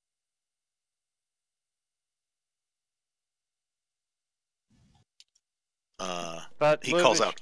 Yeah, Luvish Hey. goes, you know, you're welcome to take one of something. Jack, I need your assistance here. You've got a good eye. Aye, mate. What I do for you? We get to take one of something from in here. I don't see no weapons. I don't see no armor. A bit beyond Ooh, my gourds. expertise. What do you What think all's would in you there? like? I'd be liking. Quite honestly, I'd be liking the chair. But where are we going to carry it? That'd not be me problem, mate. Well, I'm not in the chair. I'll be Jack. riding on it. Now these gold coins, they Got electrum pieces. they're electrum pieces. They It's look purple, not gold. I see a resemblance of Strahd on them. Would we be able to use these? Coin of the realm. So yes, you would be able to. Me be wondering what be in this potion in the unmarked bag. I was just about to say that. What are these potions? In the wooden box with 12. You know, Luvish looks at you and he goes, these are elixirs that, you know, protect you against the deadly fog surrounding Barivia, but you don't want them. You know, they're not as potent as they should be. Would they allow us to escape?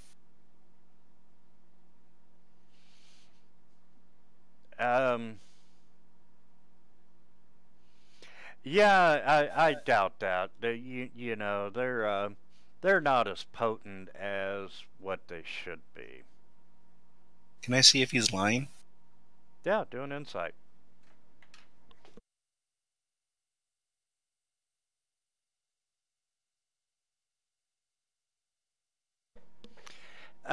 You think he's telling the truth, and chances are these potions are probably fake, that they sell to people more naive than you. I don't think these will be grabbing these potions. Trust you're telling the truth, since we just saved your daughter. Yeah, you're not detecting any kind of deception from him. Any information about this beautiful rug? Well, you do know that the rug, it's very exquisite, and you figure it's probably worth about 750 gold pieces. I ain't carrying a rug around this hellhole. Unless Can it we flies unroll on the its rug? own. See if there's anything in it. Yeah, you sure can, and you know, you unroll it, and it's just this exquisite unicorn motif. Well, I don't think we have time to resell this, so perhaps we should just stick with the Electrum pieces. They're portable.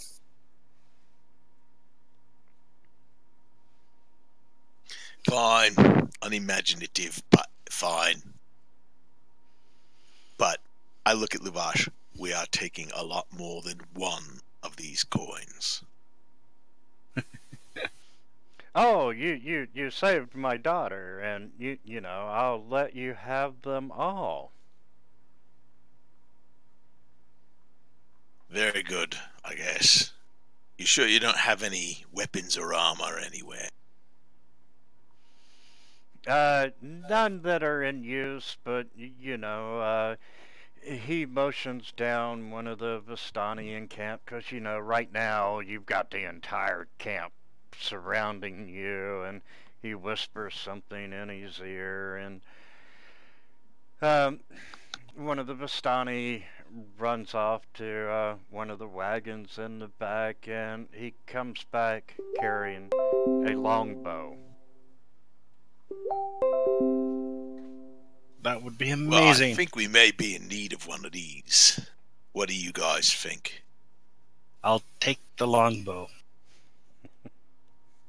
Yeah, I think we'll take the longbow. You want any And arrows for that? yes, they even bring arrows, and you know, he presents it to Mathis with all due respect, and the chest with electrum pieces contains 1,200 electrum pieces. Excellent. We'll take Which- the bow and the electrum pieces, and we'll head back. we'll slink off quickly. And the electrum pieces, I'm going to go ahead and convert to gold for you. All right. And that's 600 gold pieces. And when I think about it, last night I come across a handy little website that does exchange rates.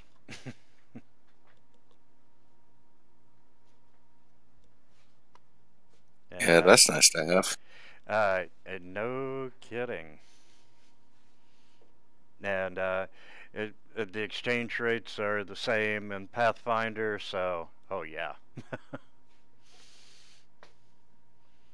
My Saturday party has requested it. Hey, forget everything else, just convert it to gold pieces. Shall we get Irina to this Kraskisk place? Or we could stick around and celebrate the return and drink when we pass out. Yes, well, you know, Irina and Ismark, they are with you, even though they're not on the combat tracker, but, you know, they're kind of anxious to get back, but, you know, as you're dragging the chest of electrum pieces out, you know, all of a sudden there's bottles of wine everywhere in camp, and there's music playing, and there's a celebration taking place, and you know, Luvash goes, you all are welcome to stay and celebrate with us. Theron, do you need a bit of a rest after changing your form so many times? Not a long one. No, just a short one. Stay for Yeah. a bit, have a drink. Yeah, that'll be alright.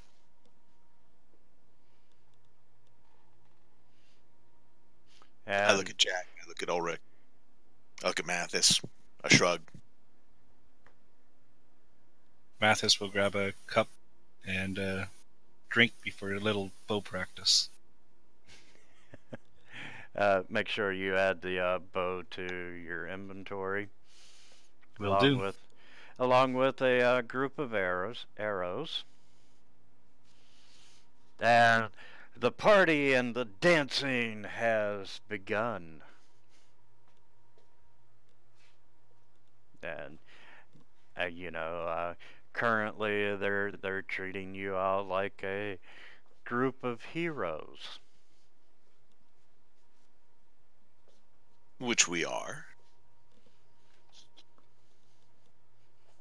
All right, we'll take a short rest, and then I guess we'll make our way on towards the other area.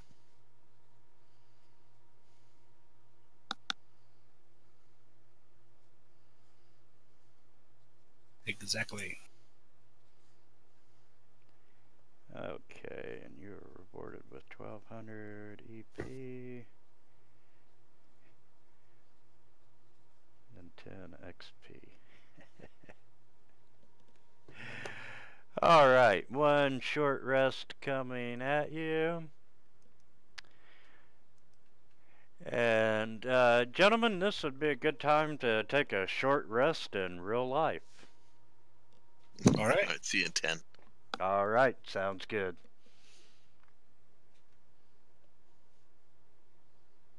Sounds good.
I'm back. Welcome You back. would be. I am too.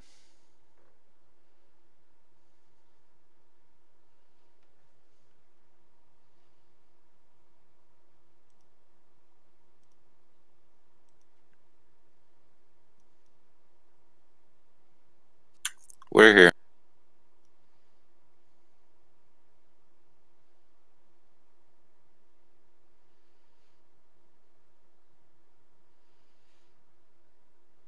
I'll be ready in a minute.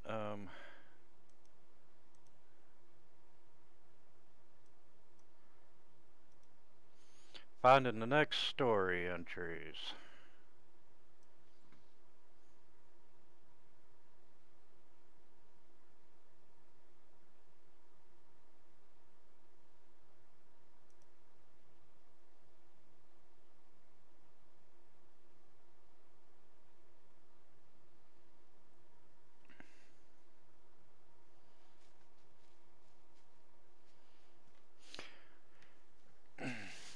Okay, during the celebration, they,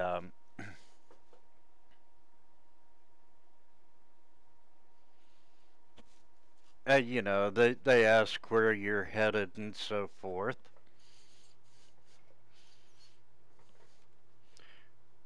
Do you want to tell them? Tell them that we're leaving. Tell them where you're headed.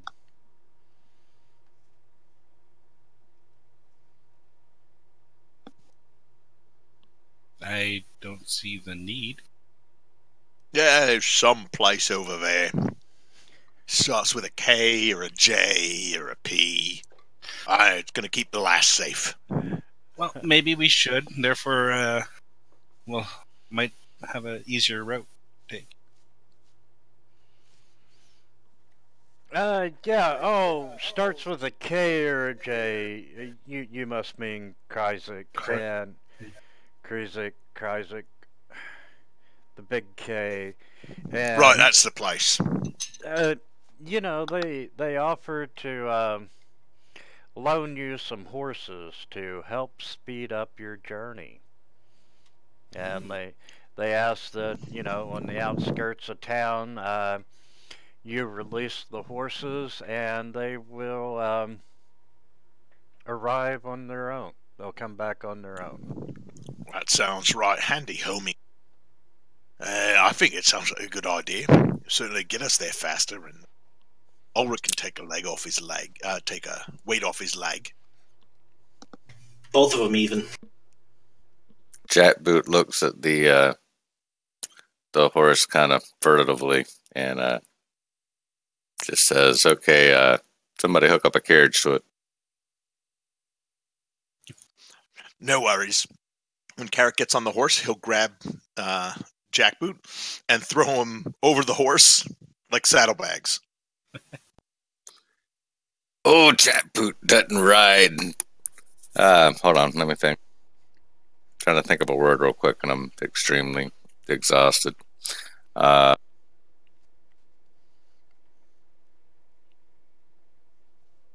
These are land dinghies.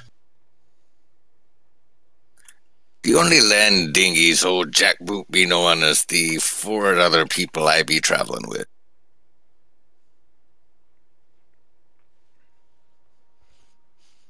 And old Jackboot does not ride whore with anybody. So sorry, I don't ride bitch.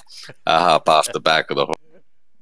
Oh no, I had him thrown over like a pair of saddlebags, like lying face down, his legs Oh, off I one know. side, head I off the other completely side. understand. And Right. unless you want me to shoot an arcane blast up that horse's rectum while you're riding it, Oh no. If Jack wants to hop down, Carrick's not going rectum. to stop him. It damn near killed him. Sorry, had to Carrick was throw just that in trying there. to be helpful. Yeah, this is definitely not a family game. Of course not. There's vampires. My son's in here with me. It's a family game for me.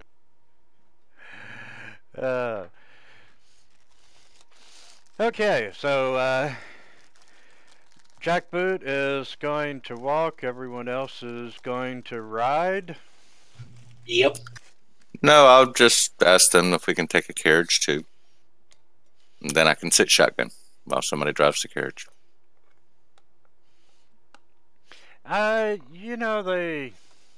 He's like, you all did me a great service, and they pull out this little utility wagon that they can hitch up to the horse, and Is it the size of a chariot? well, it's not one of these big covered wagons that they've been living in. It's more like, the farm wagon from the Old West.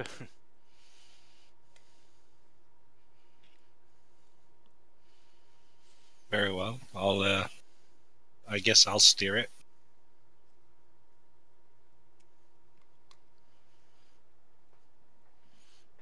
Alright, so off we go. Yep, off we go. Okay, and you all are able to make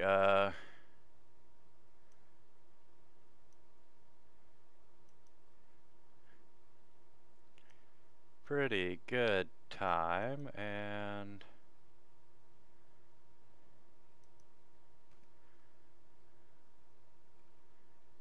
yep, that's off the beaten path. And a couple hours later, you come to a crossroads, and you can see a weather-worn signpost next to the road. The three arms along the sign point along the three branches of road. You can see the one arm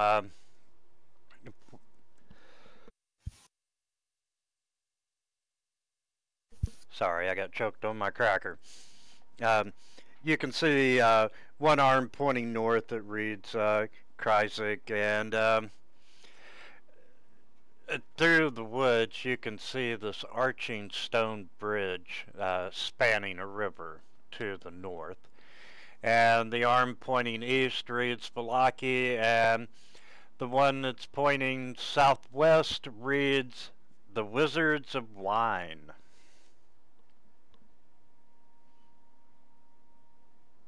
Oh, well, we probably should visit Krezik for heading back to Wizards of Wine. Agreed. That be my agreement as well.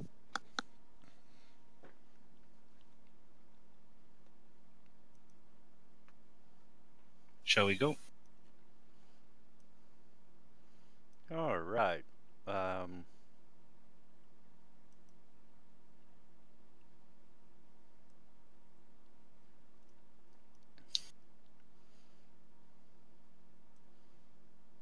Let me update my shortcuts here.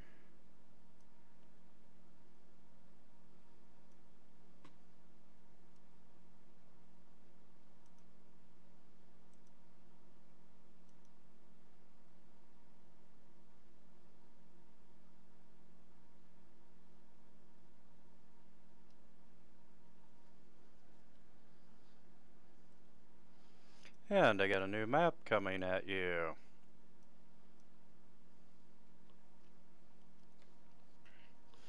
And you come to another crossroads, and you can see that the road branches north, and it climbs a rocky escarpment, and it ends at a gatehouse built into a 20-foot high wall of stone, reinforced with buttresses every 50 feet or so. And the wall encloses a settlement on the side of a snow-dusted mountain spur. And beyond the wall you can see the tops of snow-covered pines and thin white wisps of smoke. You hear the somber toll of a bell coming from a stone abbey that clings to the mountainside high above the settlement. And the steady chime is inviting, It's a welcome change from the deathly silence and the oppressive fog to which you have grown accustomed. It's hard to tell at this distance, but there seems to be a switchback road clinging to the cliffs that lead up from the walled settlement to the abbey.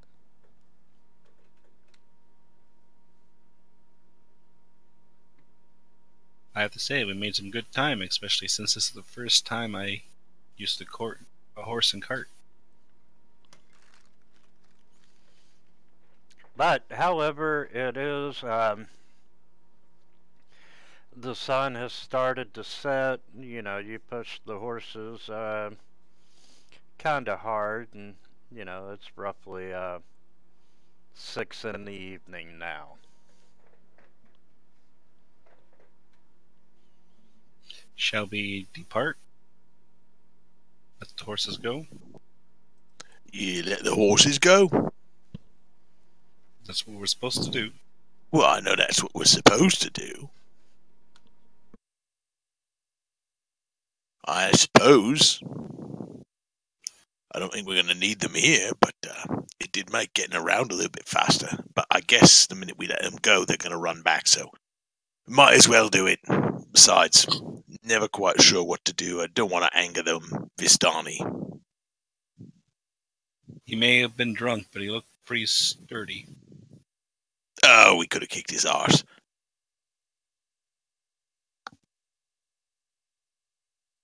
Okay,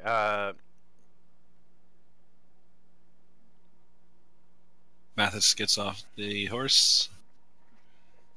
Lets it go, even though I haven't waited for Jackboot to get off. Carrick will hop down, slap And the horse on the... Jackboot's off. He's just a little out of it at the moment. Carrick will slap the horse on the butt and say, "Good glue, boy." You smack the horses on the ass, and away they go. A little bit slower than what you would expect, but they seem to be headed back down the road to the east.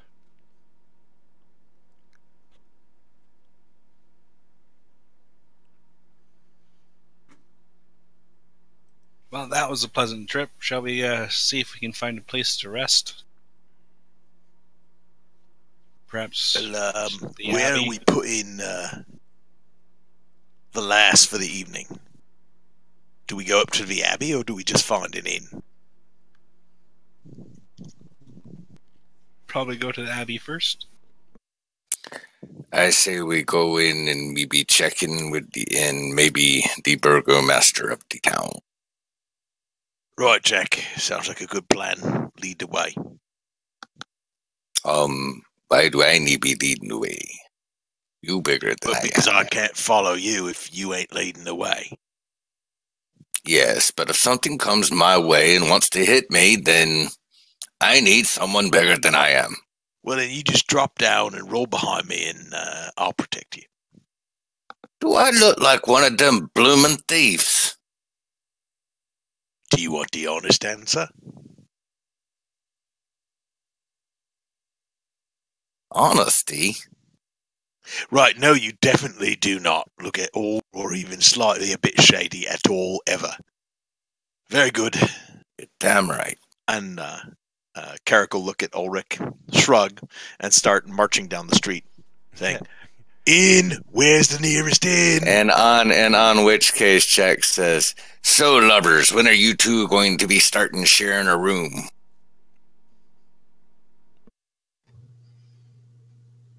I think we all did. I was referring to you two specifically. And I didn't share a room. I went to sleep on... Your Carrick can't hear you. He's busy shouting, "Where's the inn? Where's the effing inn?" at the top of his lungs. And they wonder why we don't keep half-orcs on the boat. Okay. As you are, after you let the horses go, and you know you're shouting, "Where's the inn? Where's the inn?" you realize that you are still on the outside of this walled city.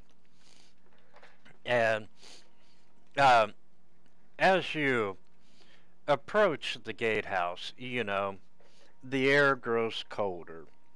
And you see these two stone towers with peaked roofs flanking a stone archway. And in the middle of this archway are these 12-foot tall, iron-bound wooden doors. And carved into the arch above each door is the name Krezk. And the walls that are extending from the gatehouse are 20 feet high. And at the top of the parapet, you see four figures wearing fur hats and clutching spears. And, they're looking at you nervously and intently, especially when you got a half-orc yelling, "Where's the inn? Where's the inn?" All right, gentlemen, just going to throw this out here real quick to give you an idea of what you're looking at when you're looking at Krezk from a horizontal view. Coming in, we are starting off at about 100 feet above sea level, okay? The gates to Krezk are 200 feet above where we are at the base of the road. All right. The Abbey is another 300 feet above that.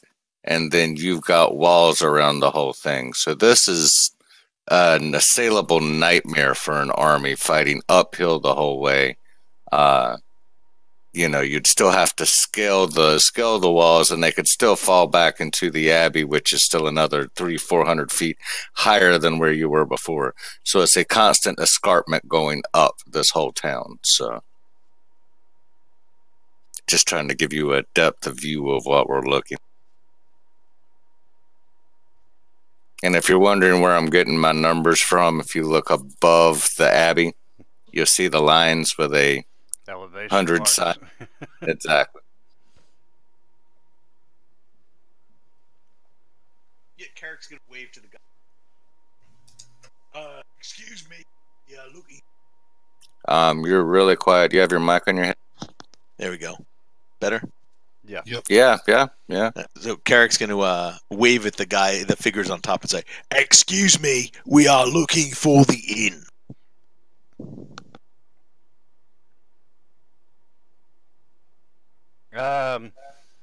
State your business. We would like a room in the inn, and we have someone here who wants to go up all the great big hill to the Abbey and talk to the abbesses. Abbassai. Sorry, Jack. You be acting like I know what I be talking about.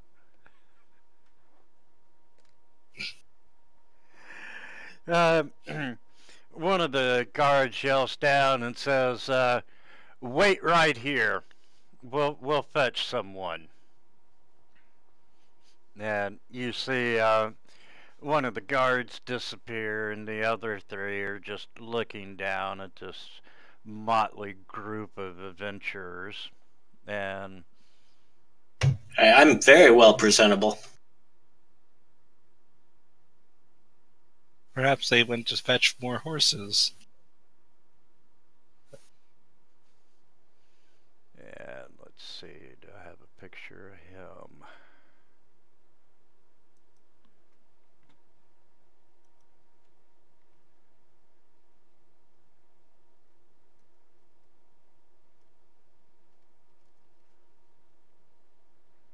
Do I even have an NPC of him?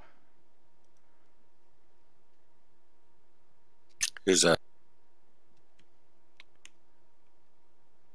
I was looking for the Burgomaster, Dimitri. Yeah, there should be. If you click on the pen, if you pull up the DM side map, there should be a pen right above his house you can click on, and they'll have everything right.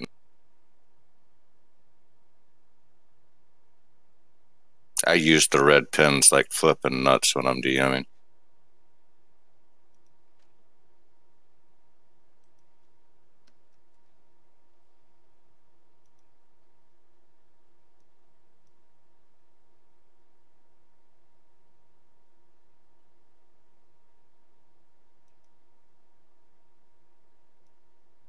But quite honestly, I don't think he's available right now.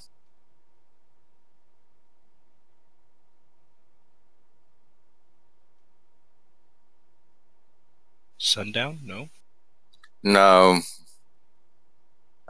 Just trust me when I say he's not available. You'll find out soon enough why, but He's out with the missus. Kind of.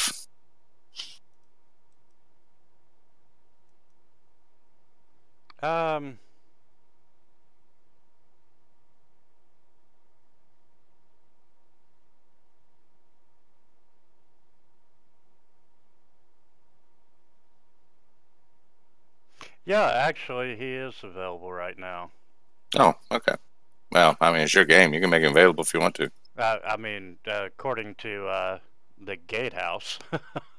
I couldn't remember if he was or not, so. Yeah. Yeah, anyway, this gentleman appears, and, you know, he identifies himself as the burgomaster Dimitri. And, I'm going to look at our two companions, Irina and her brother, and kind of make a broad wave, like, here's the man to talk to. Get talking. Yes, and you can tell that this guy is, he's a lord, and he expects to be treated by one. You know, he's got that air about him. And,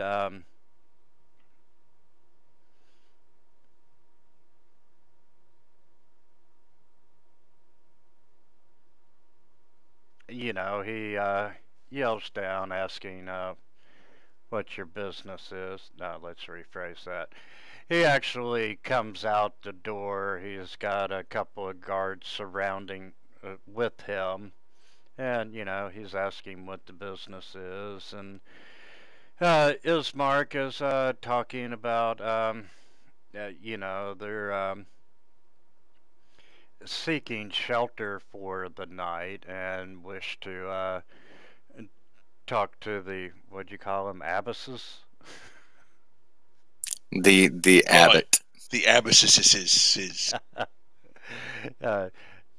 that they wish to talk to the abbot.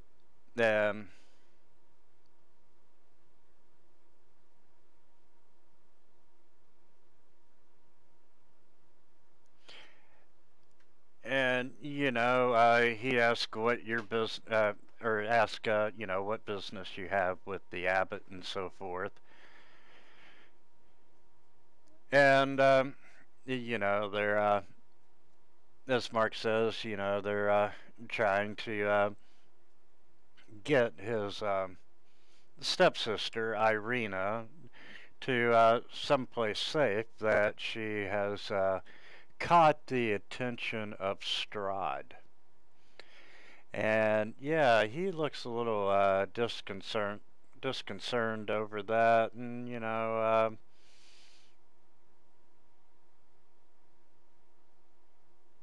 he's like, you know, we're not willing to shelter any of Strahd's enemies, just the way that we wouldn't help Strahd's allies.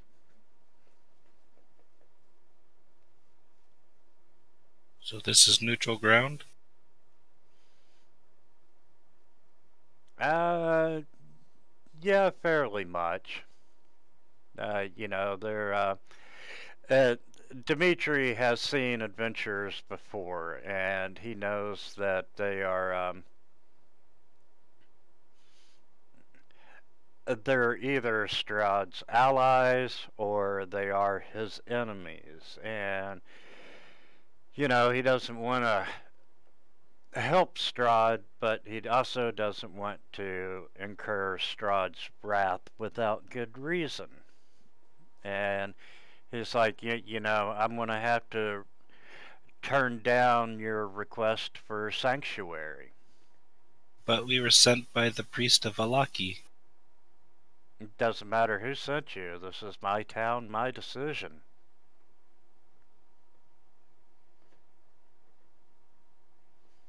Can we at least speak? Is there any way?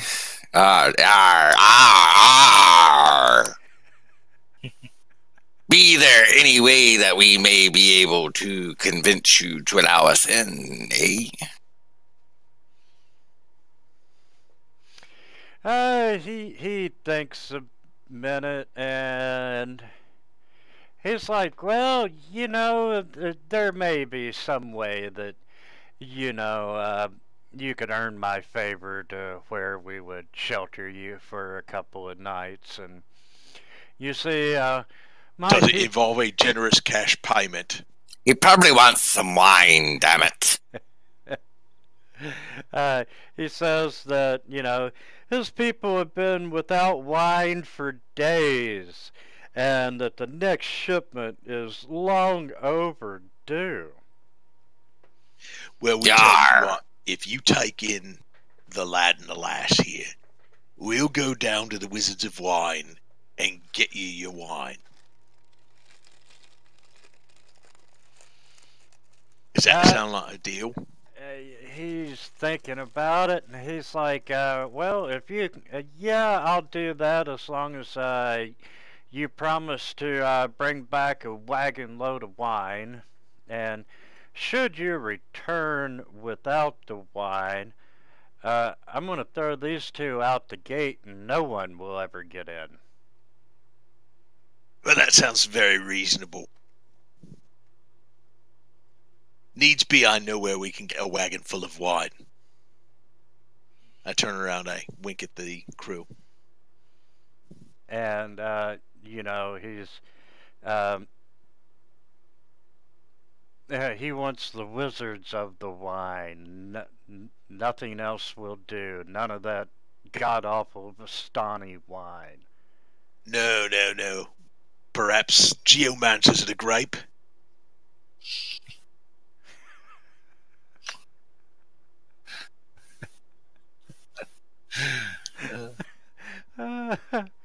Okay, you get inspiration for that one. And just so Mathis isn't left out, I'll give him inspiration so everyone's got at least one. You see, if we were in the Forgotten Realms, it would be the Warlocks of Whiskey, which would be much better. And I don't want inspiration for that. I'm just saying. Oh, this damn wine.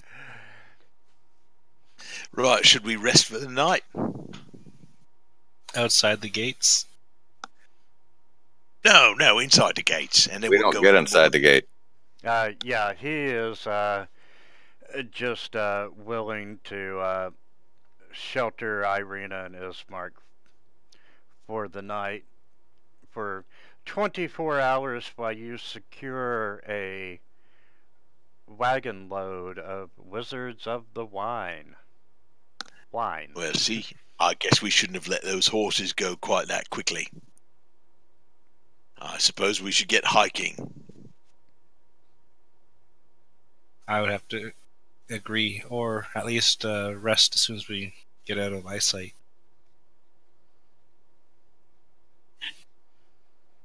Don't know if it's too safe to be wandering around in the dark.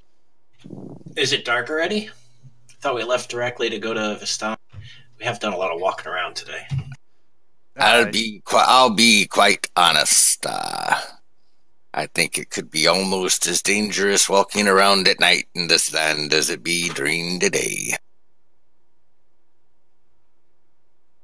Well, very well. We can deal with danger. Let's go.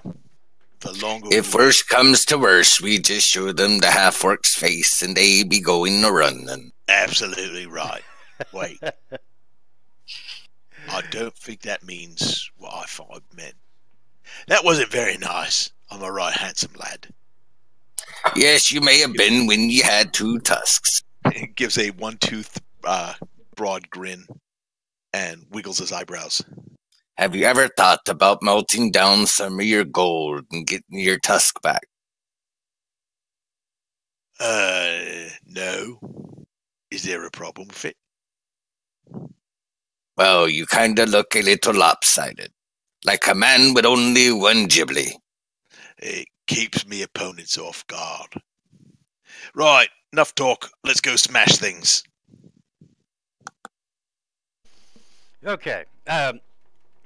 Between rescuing the lady, or the girl, and partying with the Vistani and the horse ride over here, it is indeed, it's like, 6:30 in the evening. What passes as the sun in this area has started to set. And,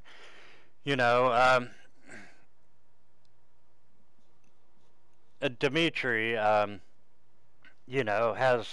guards escort Ismark and Irina in, because, they are son and daughter of another burgomaster, so he does extend them a little hospitality while you all get the wine. He does make it clear, don't bring the wine, I'm throwing them out, none of you are getting in. So, question is, how far do you want to travel? You want to set up camp? Go until we're tired? Yeah. Go until we face exhaustion. How about we go about halfway there, and then we set up camp till the morning? If that's what Jack is suggesting, that's what Carrick's going to support.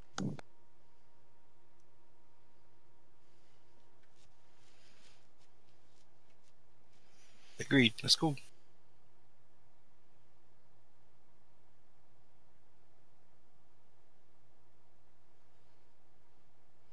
Okay, you all would make it back to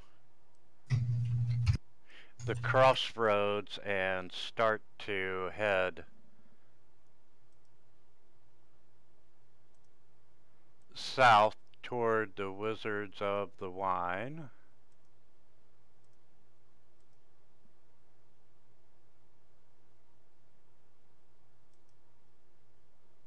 Yeah, isn't it going to be surprising when you guys find out that it's spelled WIZARDSOFWHINE, and every single one of them in there is just a whiny bitch?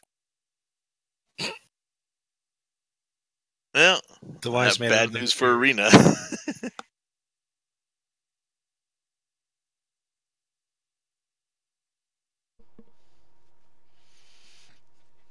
Okay, yeah, by now, you've made it back to you crossed the bridge, going over the, Raven River. You're back at the crossroads with the signpost, and you, start down, this well-maintained road, and eventually, it turns into, not as well maintained, it's just a rough wagon trail.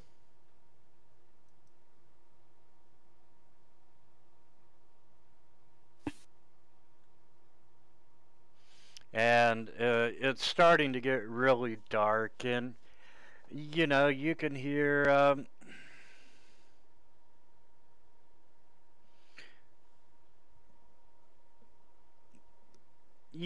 the sounds of bats overhead. You can hear wolves howling in the distance. They're very faint.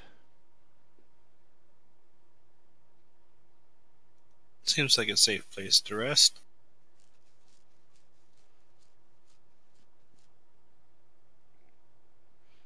Shall we set up camp? Right, who wants which watch?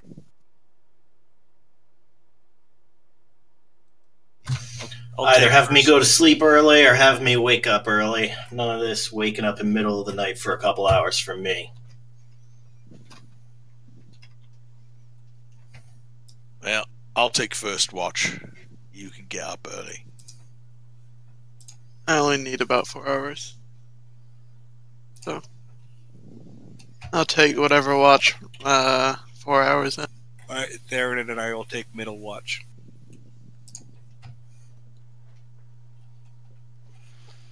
Okay, you all got camp set up, and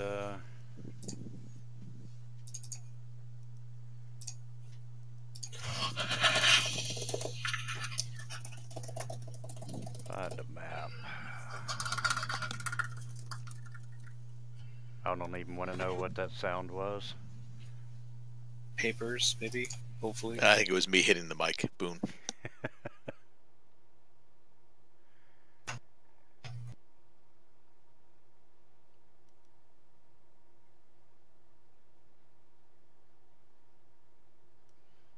Ah, I'll yes. just stay up after my 4-hour trance is done.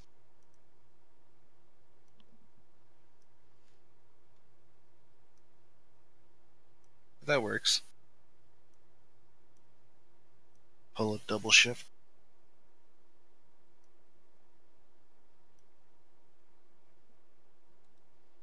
And I can get rid of him. There he goes.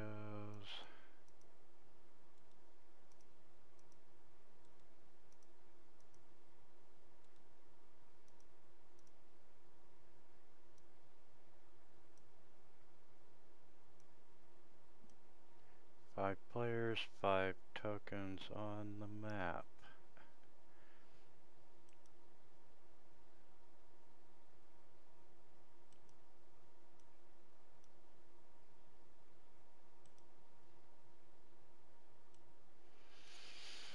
Okay, and who's on watch with Mathis? Theron, if it's post 4 hours.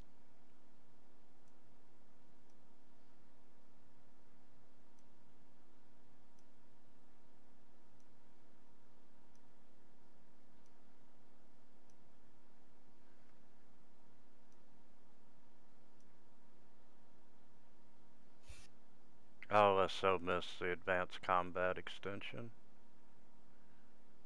Did they completely stop updating that? There's a 5E combat enhancer where the guy took it over. It was all down. The guy that wrote Advanced Combat was he is very open source, and his license was conflicting with the Fantasy Grounds license, so he just stopped it all together, and as far as I know, he even quit Fantasy Grounds and went somewhere else. But being open source, someone else picked it up and made the 5e combat enhancer. But it doesn't work with the critically awesome extension that Theron needs for Wild Shape. Ah, okay. Yeah, and there's the party sheet.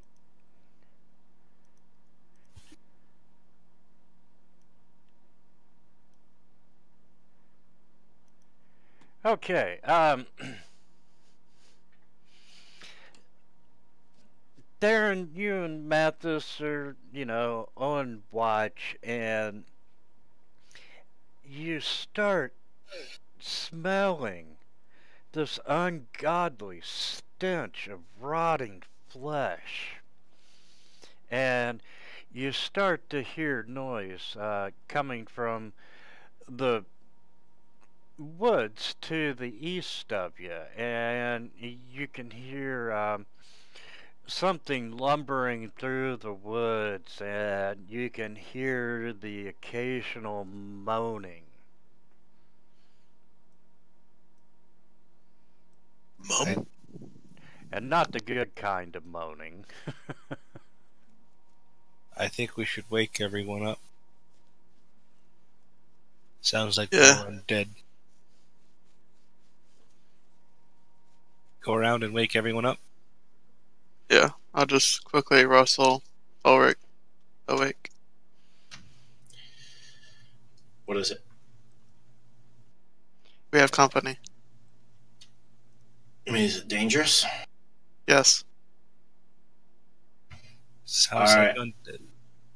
And as you're waking everyone up, you can see the motion in the trees, and you can see these zombies starting to come out.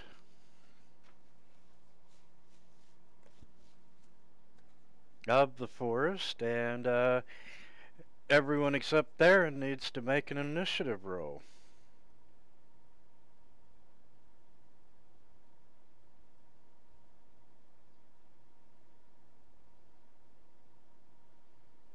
High scores this time. Yeah, these zombies kinda suck on their inits. Well, I saw 4 4s. Except for that zombie 20. He's like a really agile one. Okay, and zombie 20, lock tokens, they're locked. And he's stumbling out of the woods. And Mathis, you can see this rotting humanoid creature coming out. I'll pull out my brand new bow and I'll take a shot at it.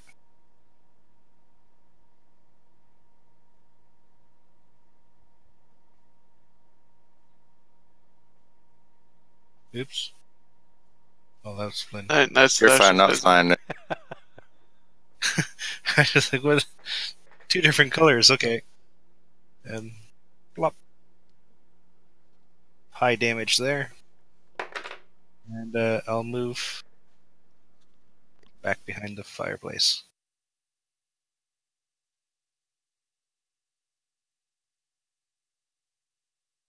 All right, I'm gonna go right there. And smite the zombie.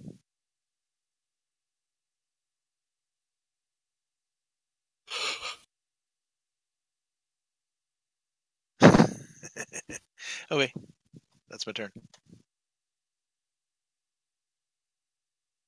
Okay.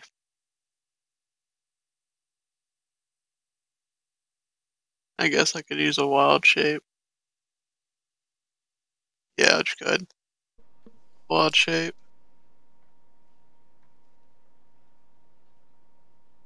Go into a direwolf.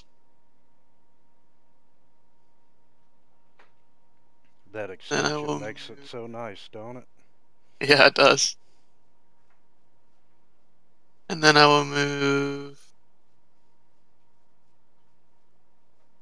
right here behind zombie 20.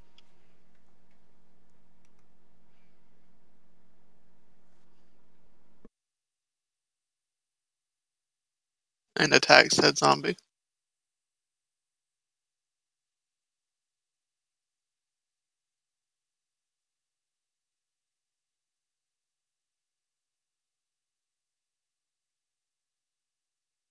And he is prone.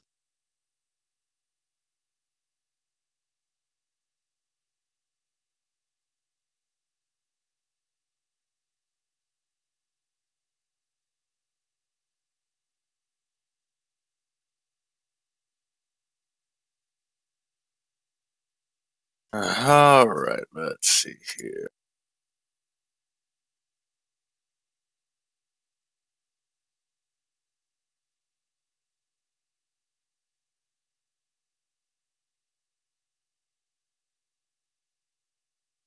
Zombie 20 just pro. Just prone. I might as well have some fun with that.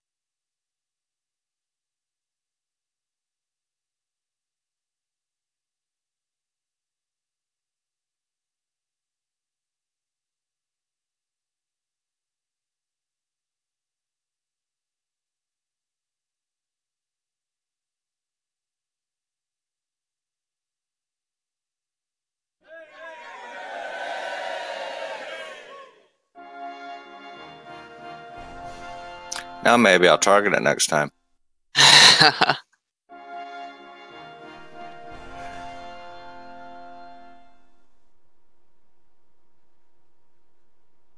There we go.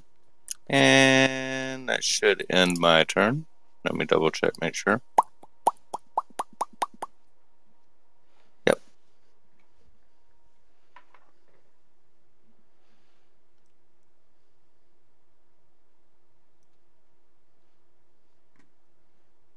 Okay, 19 comes out and he tries to slam into Finn. Flint does hit. Hold up. Hold up. I'm about to do a reaction. I'm going to use one of my patent. I cast shield on myself with 21. That would have been a miss. That would have been a miss. The damage comes up.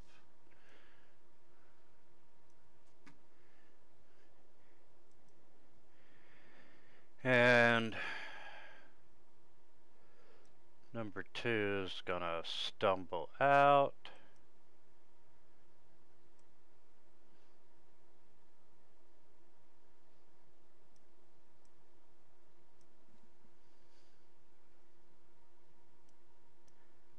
Number 8's coming up. Ulrich. Alright.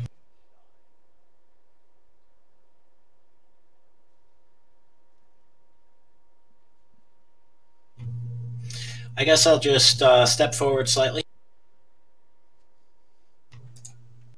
And then start out with a cantrip.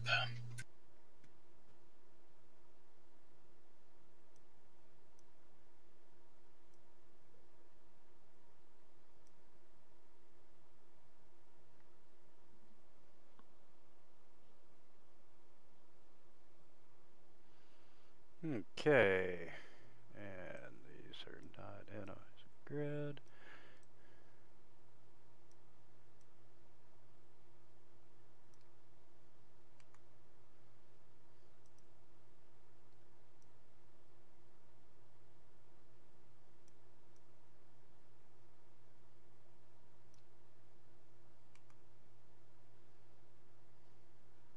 And he's gonna come up and try to slam into Ulrich, and does hit.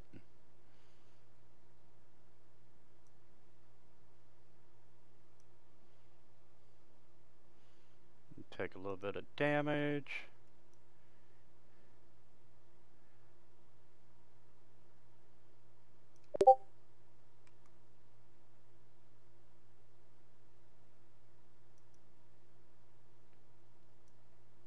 And number 3 is coming out.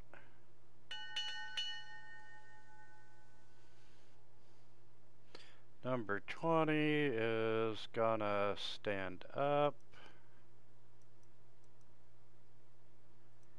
and try to slam into Jackboot. Misses horribly.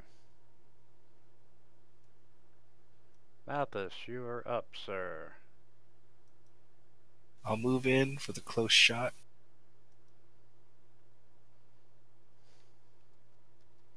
And just a close shot. Hit. Use my bonus action. And deal damage.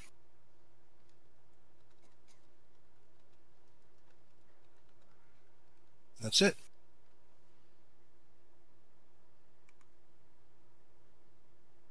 Alright. I'm going to step around here and here. Target that zombie. And hit him.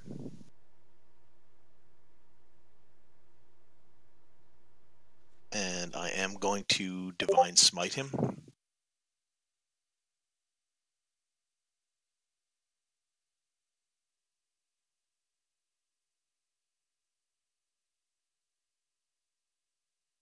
And that's my turn.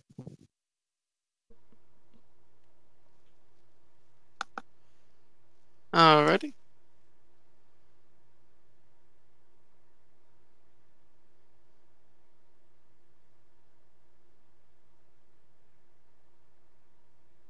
I will move.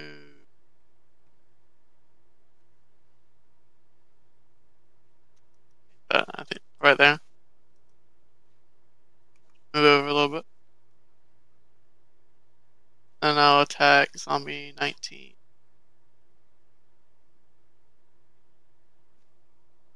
Natural 20.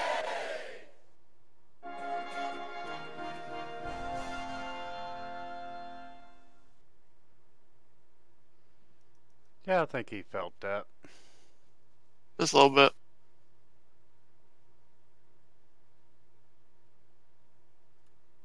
I point my finger at the zombie and say, "Pull it." No, I'm kidding.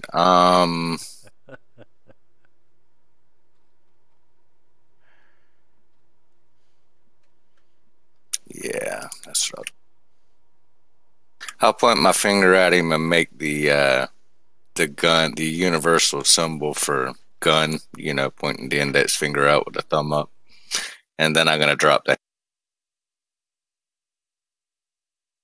And Eldritch Blast comes out of my finger and hits him in the chest.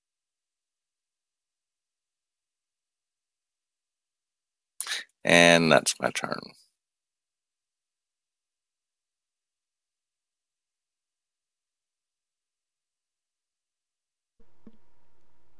Okay, 2 is gonna try to slam into the dire wolf. Does hit.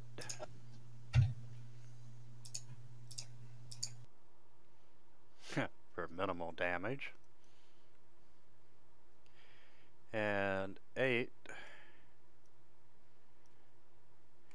is gonna come up and try to slam into Ulrich.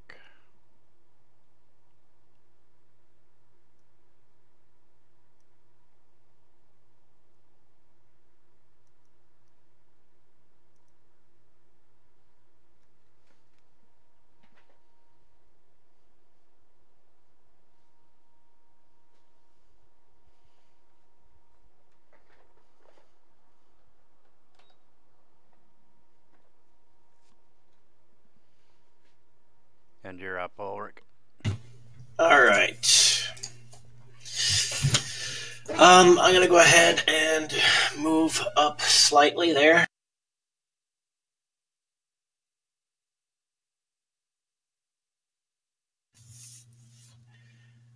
And I'm going to take a moment to cast Bless.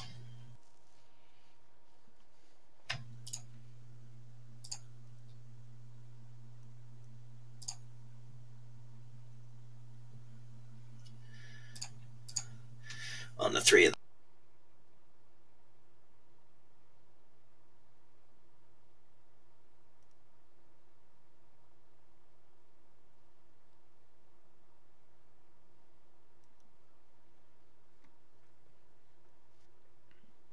them. Okay. Number 1's gonna come up and try to slam into Ulrich. And Ulrich dodges out of the way. 4 is... yeah, he's gonna miss as well.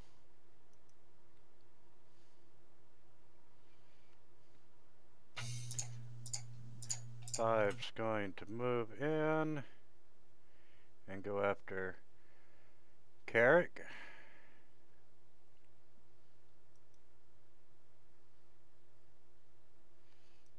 3 is late to the party.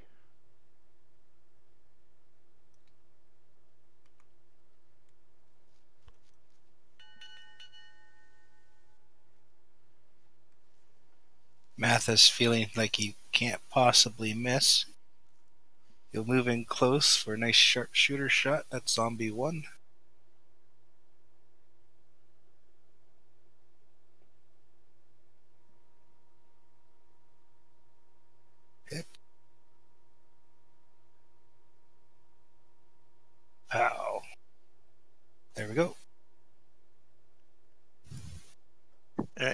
Tarek is going to switch to zombie number 5. Oh.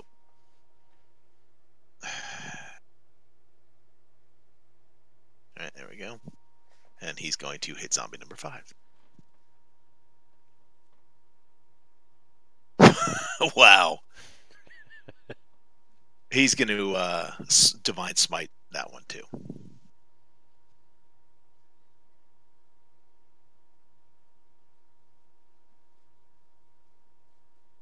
All right. That is his turn. Okay.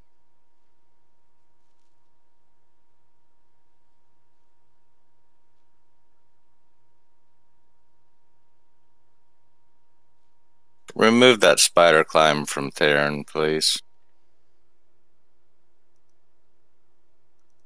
Got it. I will move back around here.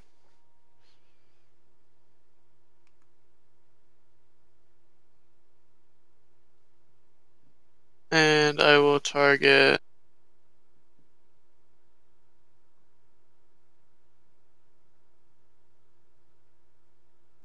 zombie number 2.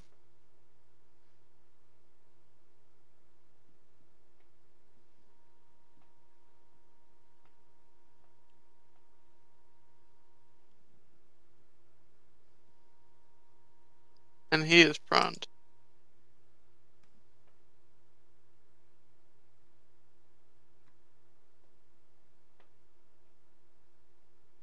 I'm going to holler out, or get out of there as soon as you can. Oh, I got this under control. Oh, I'm sure you do. But I'm making sure. Don't worry, this won't hurt you. This just allows for a little more, how do you put, a little more protection on your side. I cast darkness, which I can also see through. Dark vision, everything within that darkness cannot see.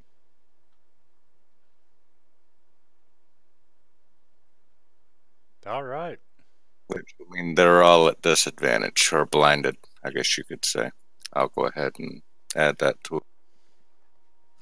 Well, it's not blinded per se.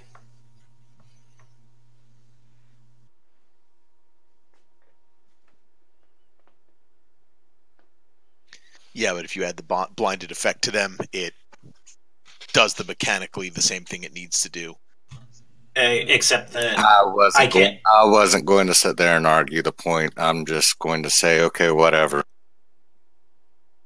And number 2 swings at Theron and misses. Okay, and he's swinging at me. with disadvantage. It's evened out because I can't see him either.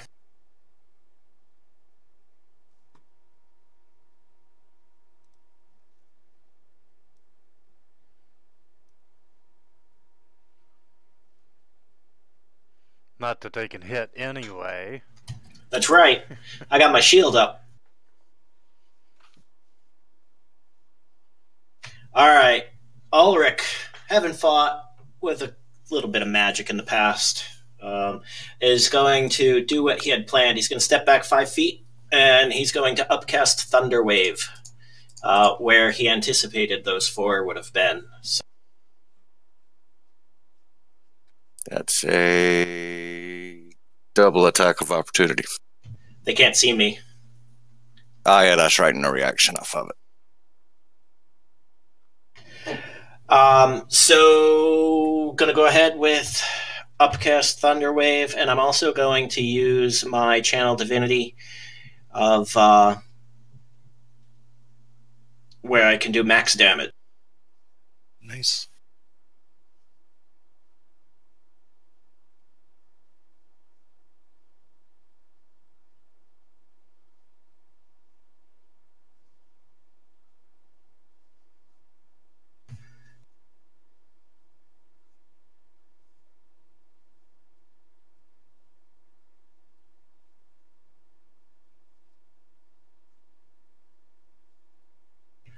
And then I'm going to step back, stumble back until I'm outside of the darkness.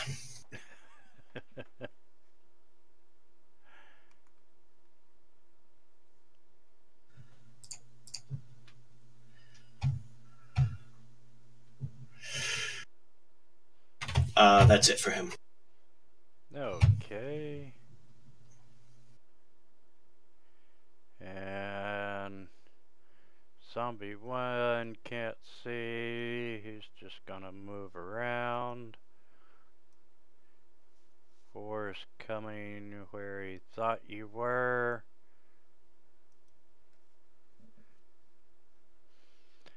5 is gonna slam into Carrick.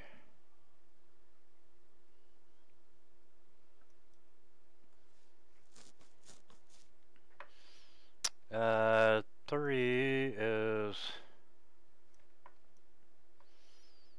just gonna pick a direction and walk until he can see. And he's still got movement left. So he's gonna come up and try to slam into Ulrich. Adjust my shield, he claws against it. Looks like at least one of you have that. I will use a key point to disengage and aim at Zombie 3 for a heavy shot, or sorry, a sharpshooter shot.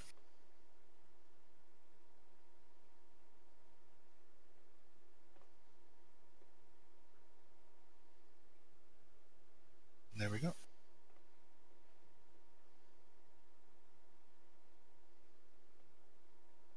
And I'm going to hit zombie number 5.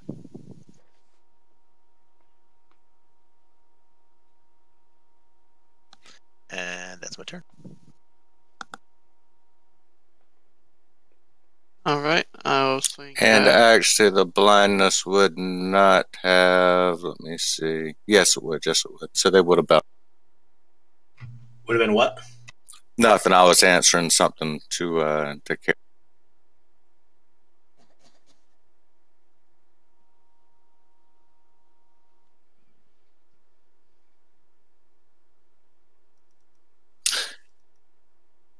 And I shoot a Eldritch Blast down at Zombie 4. That's a hit. And he goes down.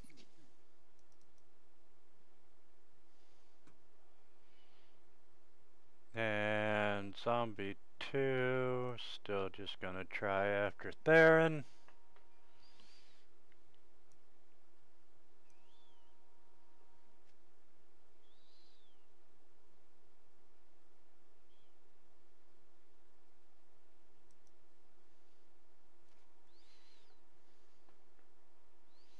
And number 8's picking a direction, walking until he finds daylight. I'm gonna backtrack and try hit a Carrick. Yay. Have that big old 10 points of damage. Ulrich's gonna go ahead. He hasn't swung his hammer yet today.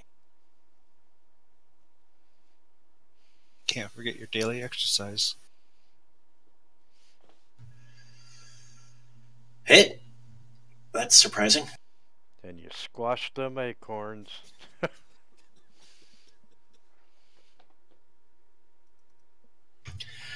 I'm gonna move up here.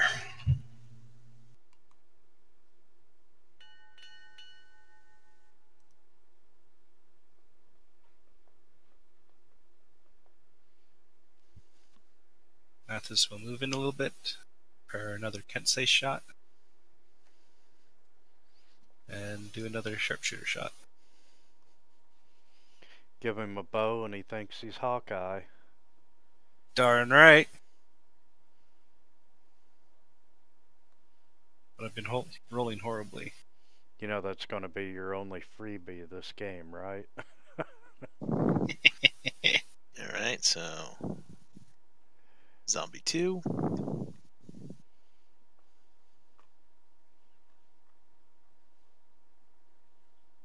And that's my turn.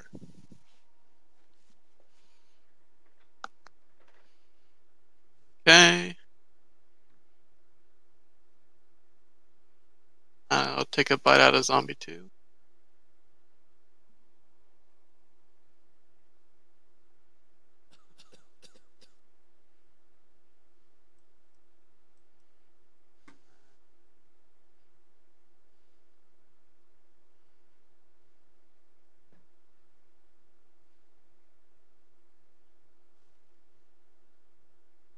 I don't want to move inside the darkness. So. Is that it? Actually, no. I can move. Like right here.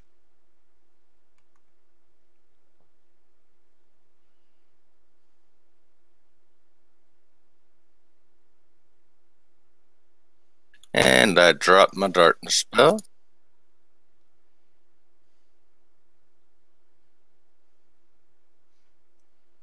Then you can see the campfire again.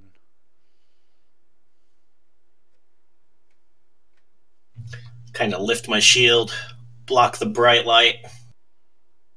Guys, we're getting used to that.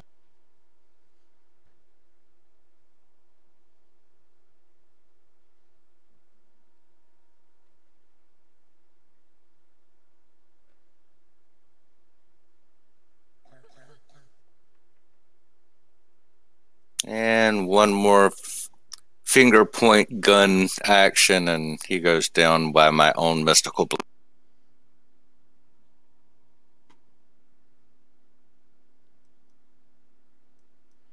Alright, and the final zombie. You know, the Eldritch Blast hit him, and you know, before he hits the ground, he's stumbling back, and the body falls right across the fire. Dinner time, mate. I'm not eating that. Mathis will start dragging them off the forest. Corpses. And you get a little more experience points this time. It's kind of ridiculous that we solve the missing girl mystery through an inventive use of his druid skill. We bring back the kidnapper alive. We bring back the girl alive, and that's worth 2 experience points. Yeah, but you got gold.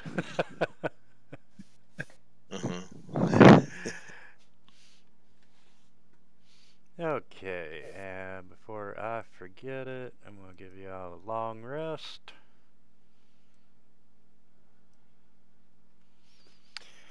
And gentlemen, this is a really good stopping point for this week. Sounds good, my friend. Thank Excellent. you. It was a fun one. We'll see you next week for the Wizards of The wine. Yes. Yes, you'll find Wizards of Wine very interesting. Absolutely. All right, gentlemen. Y'all have a great week, and we'll see you next Sunday morning. You got it, buddy. See ya. Sounds good. See you then. See ya.